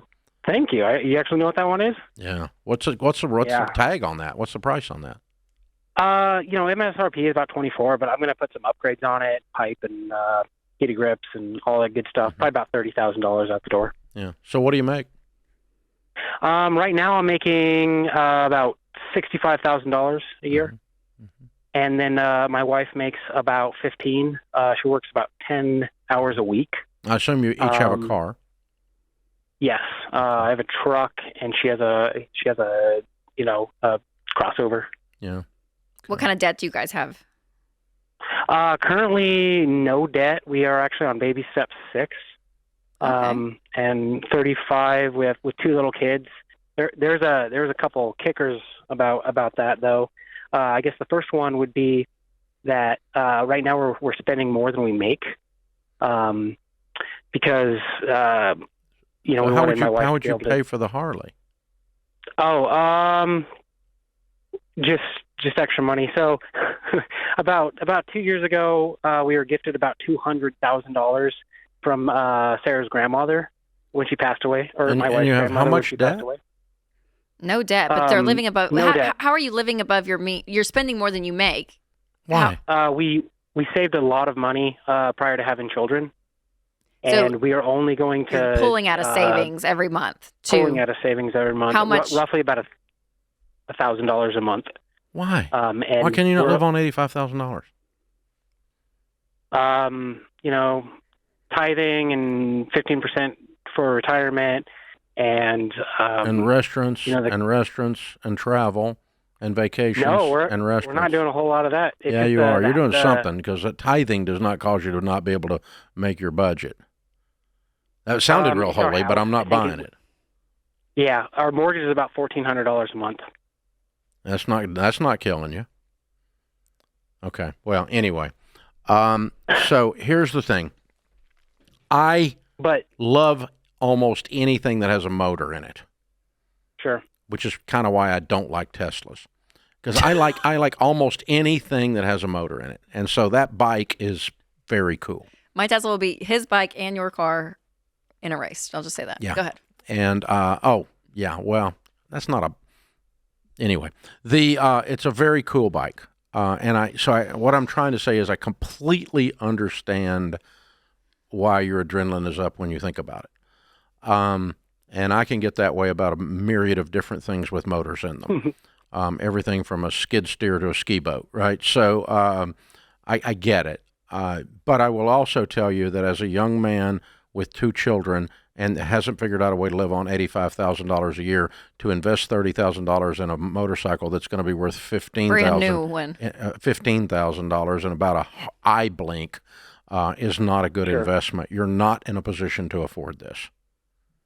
But I guess a little bit more with our finances. I mean, we owe about $250 on the house.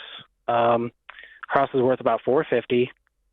We have a little over $210,000 combined in the work retirement accounts, and right now we got about $150,000 in a separate mutual fund with about $80,000 in an emergency fund. You have too much in an emergency fund, and you should pay off your mortgage.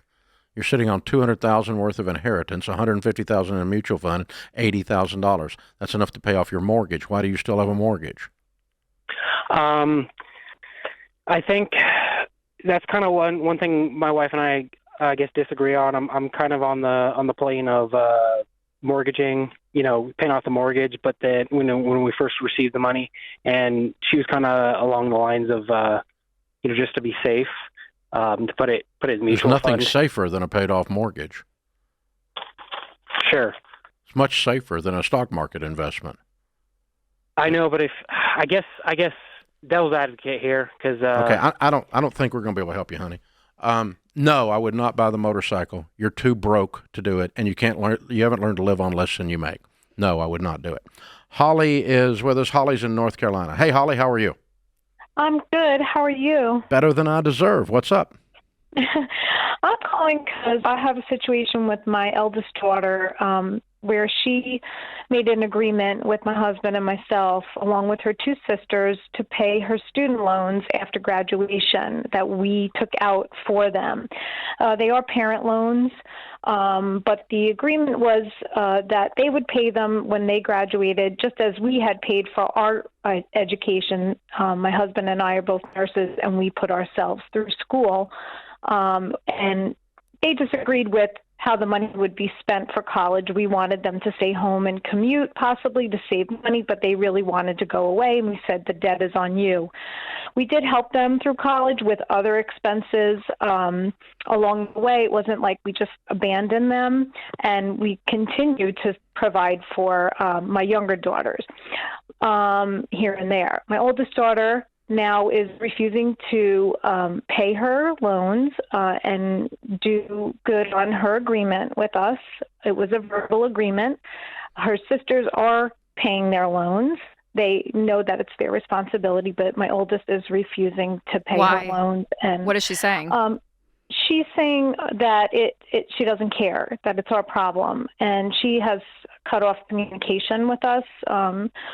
So we have been told that we have no recourse. You do not have any recourse. Right. You borrowed the money. She didn't borrow the money. Right. I know, and I've accepted that. Yeah. It's upsetting, though, because it's almost a moral issue. Yeah, it is. You shouldn't have done this to your daughter. You put her in debt to you. Yeah, no. And you called it a blessing and acted like you did something righteous. No, not really. No, I mean this is it was a really, really, really bad idea. It was a bad idea. And it's cost you to pay guys for a their college. relationship. I know, It's the horrible. relationship part's it's It's so horrible. heartbreaking. But what you're discovering It's not is the debt. that that math is not independent of relationships, that the borrower is slave to the lender, and she didn't like being your slave anymore. Well, she wanted to go to college, and it was the only way to pay for it. No, to it take the wasn't. loan. No, she wanted to go to a certain college, and it was the only way to pay for it. And you endorsed her doing something you didn't believe in by borrowing the money in your name to do I it. think you misunderstand me. You said she could go to a actually- community college and pay for it, and she chose to go to a fancy college and borrow the money in your name. It wasn't really a fancy college. It actually was a 7-year medical school program that is the cheapest probably in the country to get into, and she got into it, and she was very fortunate to do that. If I were in your shoes, I would call her up and say, honey, I made a mistake. I shouldn't have done this. I call up your other 2 daughters and say, honey, I made a mistake. I shouldn't have done this. We're going to pay all these loans. They're in our name. We hope you children have a great life, and we'll never make the mistake of borrowing money for someone else ever again. It was our fault.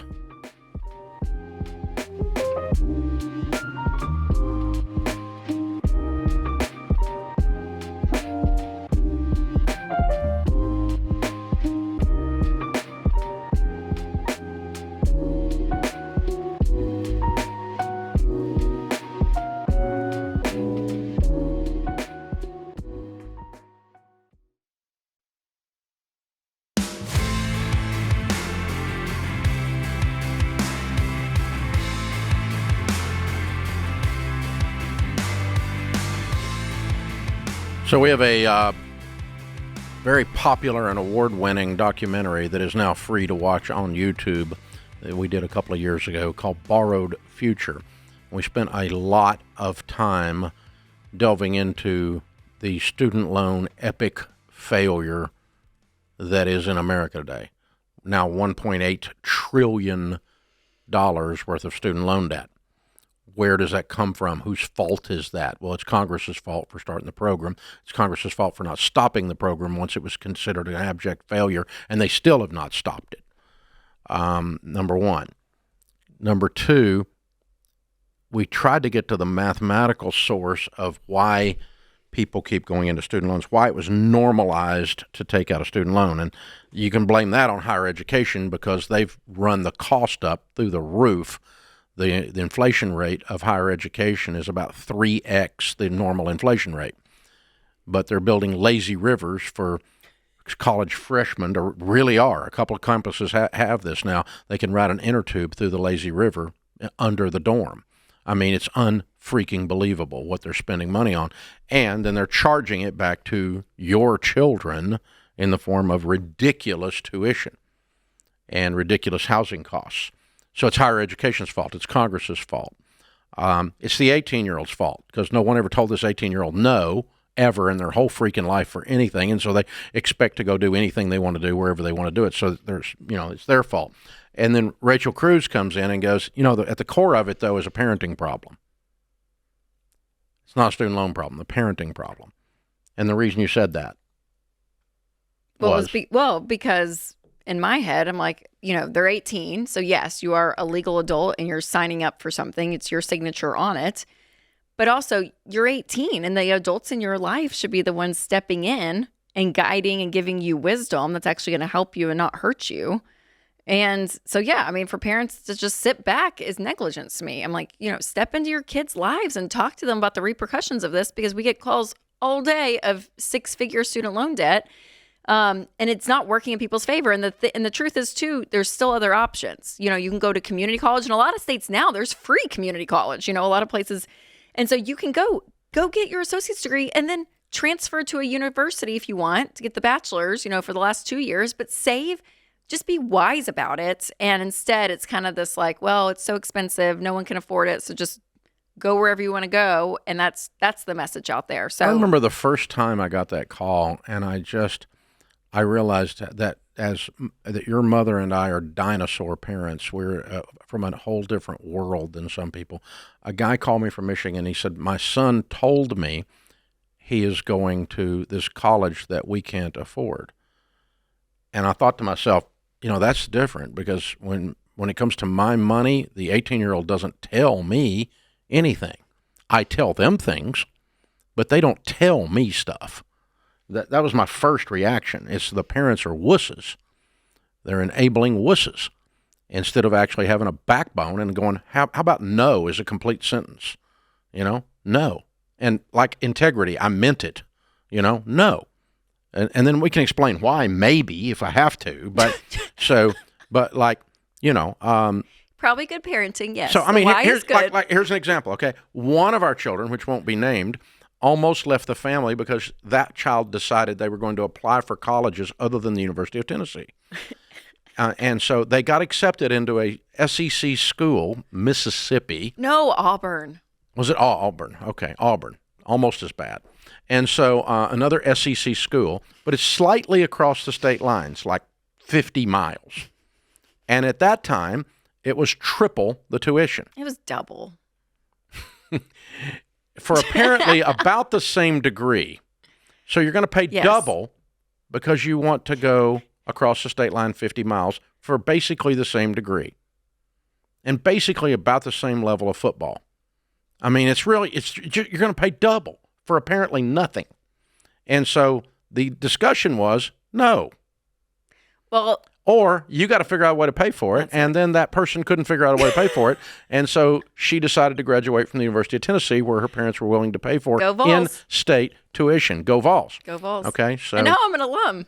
It's great. And now you're famous. No, alum. I was going to go to UT. It was a little bit of a but it's a little bit of a flex there. A little bit of flex by the middle child. But so I mean, we have these discussions in our house, right? So, but here's the thing. If your child comes in and says, I want to go to a school that we cannot afford, and you say, I don't think you should, you don't go take out a Parent Plus loan and pay for, with your signature, a decision that you think is unwise and unhealthy for them. And then be shocked 8 years later that everybody in the whole story is pissed at you. You caused this because you endorsed this stupidity. And that's the problem you get into. So there's zero chance that any of you should ever take a Parent Plus loan, and there's zero chance that you should give a child who's going to take out student loan debt a dime of your money of any kind, zero support. If you leave home and go to a college on a student loan, you should tell your kid you are 100% food and everything on your own because you are stepping outside of my wisdom. I am telling you the best thing you can do is go to a school that we together can pool our money and pay cash for, and you need to study and get a degree that actually has use, not left-handed puppetry.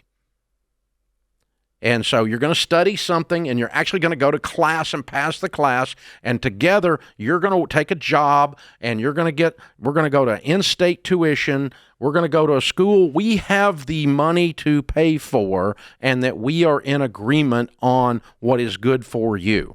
It does not affect me personally where my kid goes to school.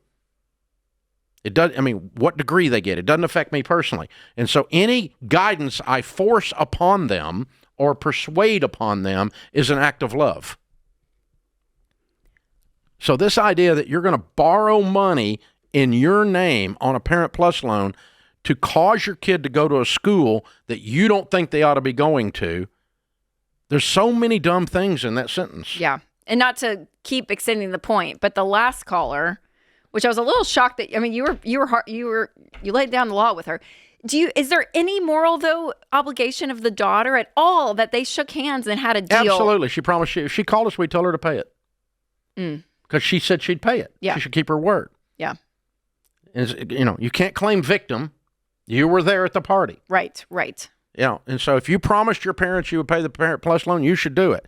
But as a parent, you set up a 100% guarantee that there was going to be a relationship problem. Because they are strained because you got involved and caused them to make a bad decision. Yeah. By allowing it with you borrowing the money to do that. And then expecting them to pay for the mistake that you knew they were making and you financed their mistake. Yeah. Of course they're going to be resentful of that later.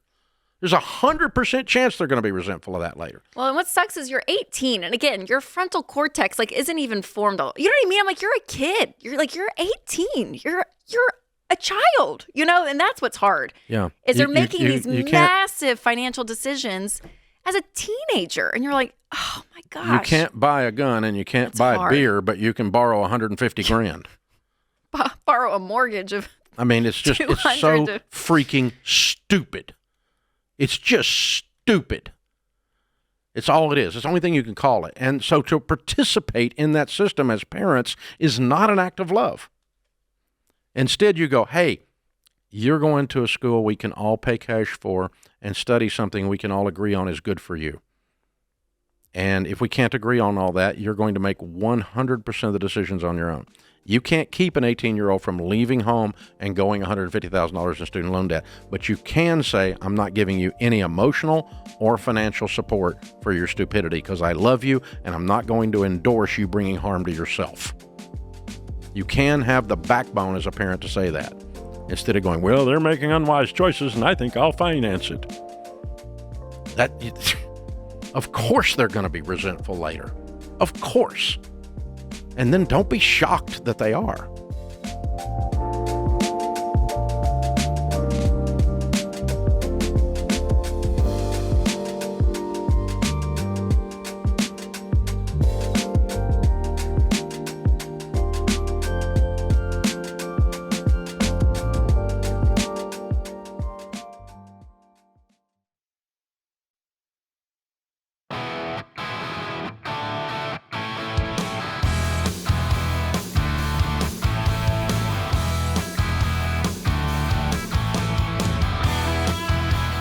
In the lobby of Ramsey Solutions on the debt-free stage, Brad and Amanda are with us. Hey, guys, how are you? Great. Hi, Dave. Hey, Rachel. Hi, you guys. Good to have you. Where do you guys live? Harrisburg, Pennsylvania. Oh, fun. Well, welcome to Nashville. And all the way here to do a debt-free scream. How much have you paid off? $130,000. I love it. Nice. And how long did that take you? 20 months. Good for you guys. And your range of income during that 2 years? $170,000 down to $120,000. Okay, cool. What do y'all do for a living? I work in construction. Mm-hmm. And I'm a nurse. Okay, cool. So why the 50 drop? That's interesting. We had a baby. Oh. So okay. I'm mainly a stay-at-home mom now. Oh, okay. So you've kind of gone to part-time or no time. PRN, yes. I love it. Good great. For you. How old's the baby? He's almost 10 months. 10 months, okay. Oh, that's fun. Right in the middle of this journey. 10 months, yep. The majority of it, yep. That's wow. great. What kind of debt was the $130,000? Most of it was student loans. Mm-hmm. We also had a HELOC, personal loan, and a little bit of everything else sprinkled in there. We were very normal. Ah, how long y'all been married? Almost 5 years. Yeah. Okay, so just long enough to get in a big mess. Okay, so what happened 20 months ago? What was the wake-up call, the inspiration, what was it that's jogged you into this? This started out like every success story. I was doom scrolling on Instagram, and I saw about a 10-second clip of your show, and it was very drama-filled, and I had to know the ending. So the next morning, I looked up the episode, and what started out as just curiosity ended up 8 hours of your show. Oh, my gosh. Yes, 8 hours straight. Binged. Yes, and I had never heard anybody talk about money the way that you guys do, and I was amazed. And whenever he came home from work, I was like, have you ever heard of Dave Ramsey? And he said? Yeah, I had heard of you before this, but didn't really understand your principles or didn't really implement any of them. Definitely. All right, yes. I'm unbelievably curious. What was the show? What was the drama that hooked you? It was a woman who had called in, and she was in a very bad situation with her partner. There were kids involved. It sounded like financial abuse and potentially some other abuse, and you were walking through it with her until you realized you're in danger now. Oh, and yes, I remember that call. Yes. It was me and Rachel. Yep. Yes. And I do. Then it cut off, and I was like, I have to know what happened. Give me the rest of the story. Yes. Yep. Oh my gosh, that's crazy. And then you watched 8 episodes. Yeah. And then poor Brad comes in the door and you're like, and I bombarded him. Well, yeah, I bet you did. Well, your eyes are red. You've been watching 8 hours of YouTube. She's like, listen. I literally was like, we're going to pay off all the debt. We're going to go do a debt-free scream and I'm going to get a debt-free shirt. Okay. And he's Brad, I'm not going back to work again.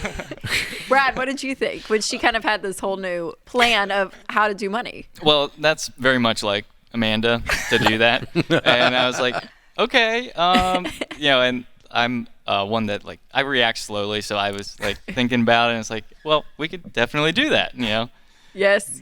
Okay, so what was the first step you guys did as a couple? Did you sit down and do a budget? Did you map out your debt? Like, what was the first step? Because there's going to be some people maybe watching this clip, on social media and see it, but what would you tell them?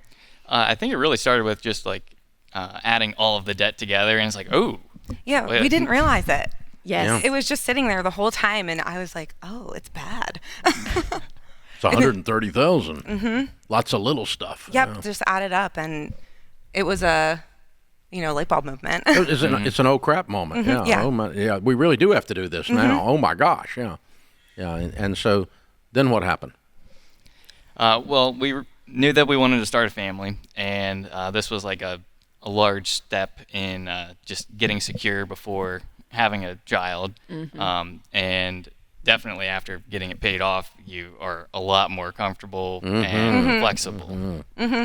And whenever I got pregnant, it was like, we got to go full send. So I was working 6 or 7 days a week as a nurse on the floor, working 2 jobs up until 4 days before I had my baby. Whoa. Mm-hmm. I got cleared by my OB. I wasn't doing anything dangerous. Yes. But you were, but workhorse. Yes. You're like, we're going to do this. Mhm. We're going to do this. My coworkers thought it was crazy. Yes. Yes, I got a lot of bad feedback, good feedback, medium feedback. But now after having a baby, you realize, oh yeah, all day. Before the baby, we have the time. We can do this because life just changes completely, right? Completely. When you enter in a new little family member. Okay, so for the 20 months, what would you say was the hardest part of that journey for you guys? For me, it was not seeing each other. I was that going to much. say time away from each other. Okay. Yeah. Yes. All the work. We were passing ships in the night because I was doing Hours night upon shifts. hours upon hours Yep. upon hours. Yeah. Mm-hmm. Yeah. And of the 20 months, 9 of it you were pregnant. Yes. Yeah. Wow. Yeah, that is so hard. Okay, so now from the marriage perspective, because relationally, you don't see each other. I'm like, that's a sacrifice for sure. Would you say your marriage is stronger today because of it and because of you guys going through this journey together than it was even, 2 years ago? Definitely because of like the communication that's involved in it. And we were very transparent with finances before it, but this definitely just reinforced all of it. Yeah. Mm-hmm. Yeah. Wow. We know we can really lean on each other. So this idea that, because we get the call, you hear it if you listen, that, I don't want the work-life balance, and I don't want my spouse to feel abandoned, and y'all didn't. You just went to work all the time, and you said we're going to communicate and communicate and communicate and work all the time, and we're going to get out so that we can live like no one else, so that later we can live, and it didn't kill you. As a matter of fact, it made you stronger. Absolutely. Correct. We chose to be comfortable over being convenient. So we feel very comfortable now, but we had to put convenience aside. Oh, that's good. Yes, during that process. Good phrase. So good. That's a good phrase. Did anyone make fun of you? Did people think y'all were crazy? Absolutely. Yes. I got so much bad feedback at work. So funny because you were working so much. Was Because that I the was- bad feedback, yes, or was and- it the paying off debt? Working so much while she's pregnant. And also we had an 8-passenger Subaru that was paid off at that time, and we sold it, and we got a 20-year-old van. And on the back of it says, Dave Ramsey makes me drive this. Oh, great. Thank you. Now it's my fault. Yes. And so people were like, what are you doing? Like, you're crazy. Why are you doing this? You're Have you pregnant. joined a cult? Yes. And I was like, yes, we did. Yes. We got Xander. We got EveryDollar. We just went full send. You're all in it. All in it. Yes. Oh my gosh, All you right. guys. Now that you're free, was it worth it? 100%. Definitely. Yeah, I'm proud of y'all. Very proud Now of you get to stay home. Yes, and it's wonderful. Yes, and you get to make these decisions without the stress of feeling like we have bills to pay. Oh, and all those people It's who there. thought they had a vote are still at work. Yep. Oh, look at that. I was just telling him, I said, it's so weird because we don't really get any mail anymore. Like, bills don't come in the mail. It's just the newspaper. I was like, When I Check first the started this mailbox. stuff 35 years ago, I met a guy. He said, I want more mutual fund statements in my mailbox than bills. 100%. That's a good trade. I like that. Yeah. Very cool. Good for you guys. That's awesome, you all. So proud. All right. What do great. you tell people the key to getting out of debt is? Adding friction to financial transactions, so making it less convenient to spend the money, and I really like the home cooked meals. Yeah. And you have to Give me an believe it. example of the friction you did. It made it hard to spend money. Well, like obviously the credit card makes it too Mhm. easy to spend money. Removing Amazon Prime and not shopping on Amazon as much as you can because Ooh. it's too easy to click that button Yes. and it's sent to your door. It's amazing how much we stopped spending whenever we got rid of credit cards. I know you guys talk about it, but I don't think people realize how impactful that is. It's the truth. Wow. Yeah, who knew? Because you feel it with your money. You're Mhm. thinking twice about it. Mhm. Yes. And I would add to that you have to believe that it's possible. I didn't believe it was possible until I started watching your show, and I was like, we could do this. Yes. Oh, you guys are amazing. Yeah. Congratulations. You're a power couple, man. I'm so proud of y'all. You Thank killed you. it. You're doing so well. You're gonna be in such a great place in another couple of years, and then you've completely changed your family tree for your baby. I'm proud of you. Very, very, very well done. Brad and Amanda from Harrisburg, Pennsylvania. $130,000 paid off in 20 months, making $170. Now she's home, making $120. Count it down. Let's hear a debt-free scream. 3, 2, 1, we're debt free!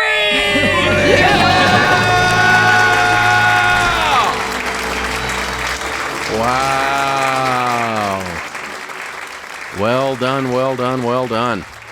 Have to let the social media team know that they changed a couple's life with that clip that they Awesome. dropped for doom scrolling. Wow.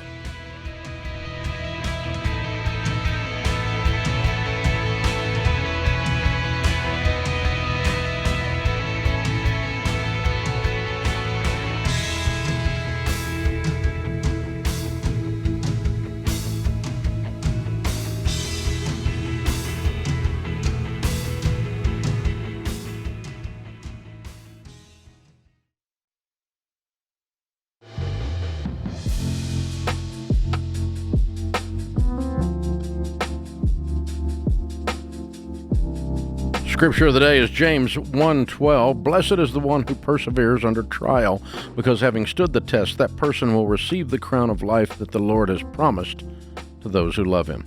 Newt Gingrich said, perseverance is the hard work you do after you get tired of doing the hard work you already did.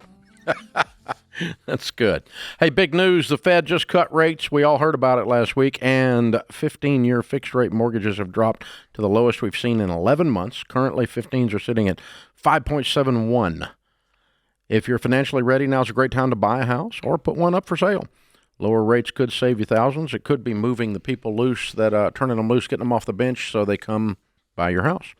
So buying an affordable home you love is possible when you work with a Ramsey trusted real estate agent. These are pros that we handpick because they're high octane, high protein. If you're going to list a house for sale, you're going to buy a house, you need to do it with somebody who actually sells houses, not your Aunt Sally who just got her license. I know she makes good apple pie, but she's not a good real estate agent. She just got her license. Don't use Aunt Sally. It's your $1 million house. That's dumb. Find a trusted local pro for free at RamseySolutions.com/agents or click the link in the show notes if you're listening on podcast or YouTube. Trevor's in Florida. Hey, Trevor, what's up? Hey, how you guys doing today? Great, man. How can we help? Please bear with me. I'm nervous. I'm ashamed, disgusted, embarrassed at all. I'm going to go straight to the question because I really need guidance on this. Should I file for bankruptcy? I made a dumb mistake, and now I regret it, and I'm ashamed. So just a little quick backstory. So I purchased a house, and when I purchased a house, I kind of paid more than what I should have. Then fast forward, I basically ended up losing my job. In the mix of it, I bought when the interest rates and the prices were going up, and I already had paid over what the house was supposed to be. So when I went to sell it, I basically couldn't sell it because there was a lot of brand new properties going up, and the sellers were giving a lot more incentives. So my house, beautiful house, was up for sale, but nobody was really interested because I wasn't offering anything, no incentives. I couldn't compete with the other sellers. And then I ended up my realtor kind of convinced me to like do a sub 2 contract, meaning I keep full financial obligation of the payment while I basically have somebody make the payment for me, and once the house is paid, they take basically the house is theirs. Fast forward a year, well, not even a year, the person that took over the payment has not been making the payment. So I just got served on August 22nd that the house is going up for foreclosure. So reached out to the gentleman. I've been trying to reach out to the gentleman because I kind of knew that he was already paying, but I was unable to. So I drove there last week and kind of spoke to him, and he has no intention of leaving the property. And I'm he has no intent of what? Say that again. Of leaving the property or kind of signing it back over to me so I could the deed. So he's living there. So he's running a scam. Yeah. Okay. Yeah. So basically, right now I have no means to like get another lawyer because I'm going through a custody battle, not a custody battle, a child support battle because mother of my kids moved about 3 hours away. So what do now, you make a year, Trevor? So myself, I make 40, and my wife makes 40. So combined, we make about 80. Okay, right. You can afford a lawyer, and you need a lawyer. That is correct. Yeah. Because if you file bankruptcy, it's a lawyer, and you have to pay a lawyer. Yeah. So you might as well pay one to evict this scam artist. Yeah. So and that's what I was thinking of. But again, like my budget right now is super, super tight. Like I'm paying about $800 for the other lawyer to get this case resolved. Because, like I said, yeah, like I mentioned earlier, you don't have the money to file bankruptcy if you don't have the money to hire a lawyer to throw the guy out. Well, I have a PC that I have right now, and I can probably get like $1,500 for it. You have a what? A PC. It's a gaming computer. Yeah. Okay. So sell it and hire a lawyer to evict the guy. You don't think it's going to take too long, though? It might. I mean, it might, but we don't file bankruptcy until we've tried everything else. I'm not going to roll over. In Florida, it's going to take them forever to foreclose. How far behind are you on the house because the guy's not paying the bill? What? January. So about $40,000. How many months? That's February, March, April, May, June, July, August. About 8. Yeah. So when they sent you a notice, they didn't give you a date. They just said the house is in default and we're going to foreclose if you don't straighten this up. No. I already got served. The 20 days for me to respond to the court has passed by. However, I logged in today to see like the case disposition because he received the person that's living in the house right now he got also served, and he basically had 20 days also to respond. But now I guess he was able to hire a lawyer and basically put like, oh, they didn't serve all the tenants that are living there correctly. So I guess he's. Well, this guy's really good at scamming. Yeah. Yeah. So. And okay, but there's the foreclosure date has not been set. Not yet. Yeah, it shouldn't be in Florida after 7 months. It'd be unusual if it was. Okay. So and it's a little bit more backstory to it. So right now we this all happened. We moved to Puerto Rico and then we just came back. So right now we're living with in-laws and we were trying to get an apartment. But what were you doing in Puerto Rico? Just basically started a new job. Kind of didn't work out because my 9-year-old's education started like drawing back, and we noticed it, and we just told my wife and I was like, made this. All right. You know what? Let's go. All right, Trevor. Okay, here's the thing: you're not bankrupt until you're bankrupt. You are projecting into the future that this is going to go one certain way, and we don't know what it's going to do yet. It doesn't sound good. There's no question you've been scammed, but it's not costing you a dime today. You're not having to write checks today, unless you want to catch this thing up. Okay. Yeah. So but again, since we moved back and we're living with my in-laws, like I really want to move out, but I'm unable to. I got 6 kids, So we're all That's not living got on- anything to do with bankruptcy. I understand that, but Bankruptcy doesn't get you a place to live for 6 kids. No, I understand that, but Okay. it's just the fact that like it's already hitting my credit, and like even if I was to find the money, to You don't get the think lawyer, bankruptcy dings your credit? No, it does. Okay. But You're getting ready to drop an atom bomb on your credit, dude. It's gonna be a wasteland for 7 Yeah. years. For 10 years if you file a Chapter 7. And you're not bankrupt because nothing has happened yet to bankrupt you. You're just have done a series of bad deals, and you keep jumping from one thing to another. You jumped into the house, you jumped out of the house. You jumped into Puerto Rico, you jumped back. Jump. You need to find something really steady and put your hand to the plow and stay on it. And I do recommend, you keep arguing with me, but you called and asked me what to do, and I recommend you get a lawyer and you throw this guy in the street. Okay. And then you start negotiating with a mortgage company on a short sale with a good real estate agent, with a good real estate agent that knows what they're doing. The other real estate agent that you had was an ignoramus at best, a con artist at worst. No one should have recommended you do that deal. It was malpractice. Now, the law might not call it that. I'm morally calling it malpractice. It was horrible advice to put you into that deal. Those deals always end up this way. They never end up any other way.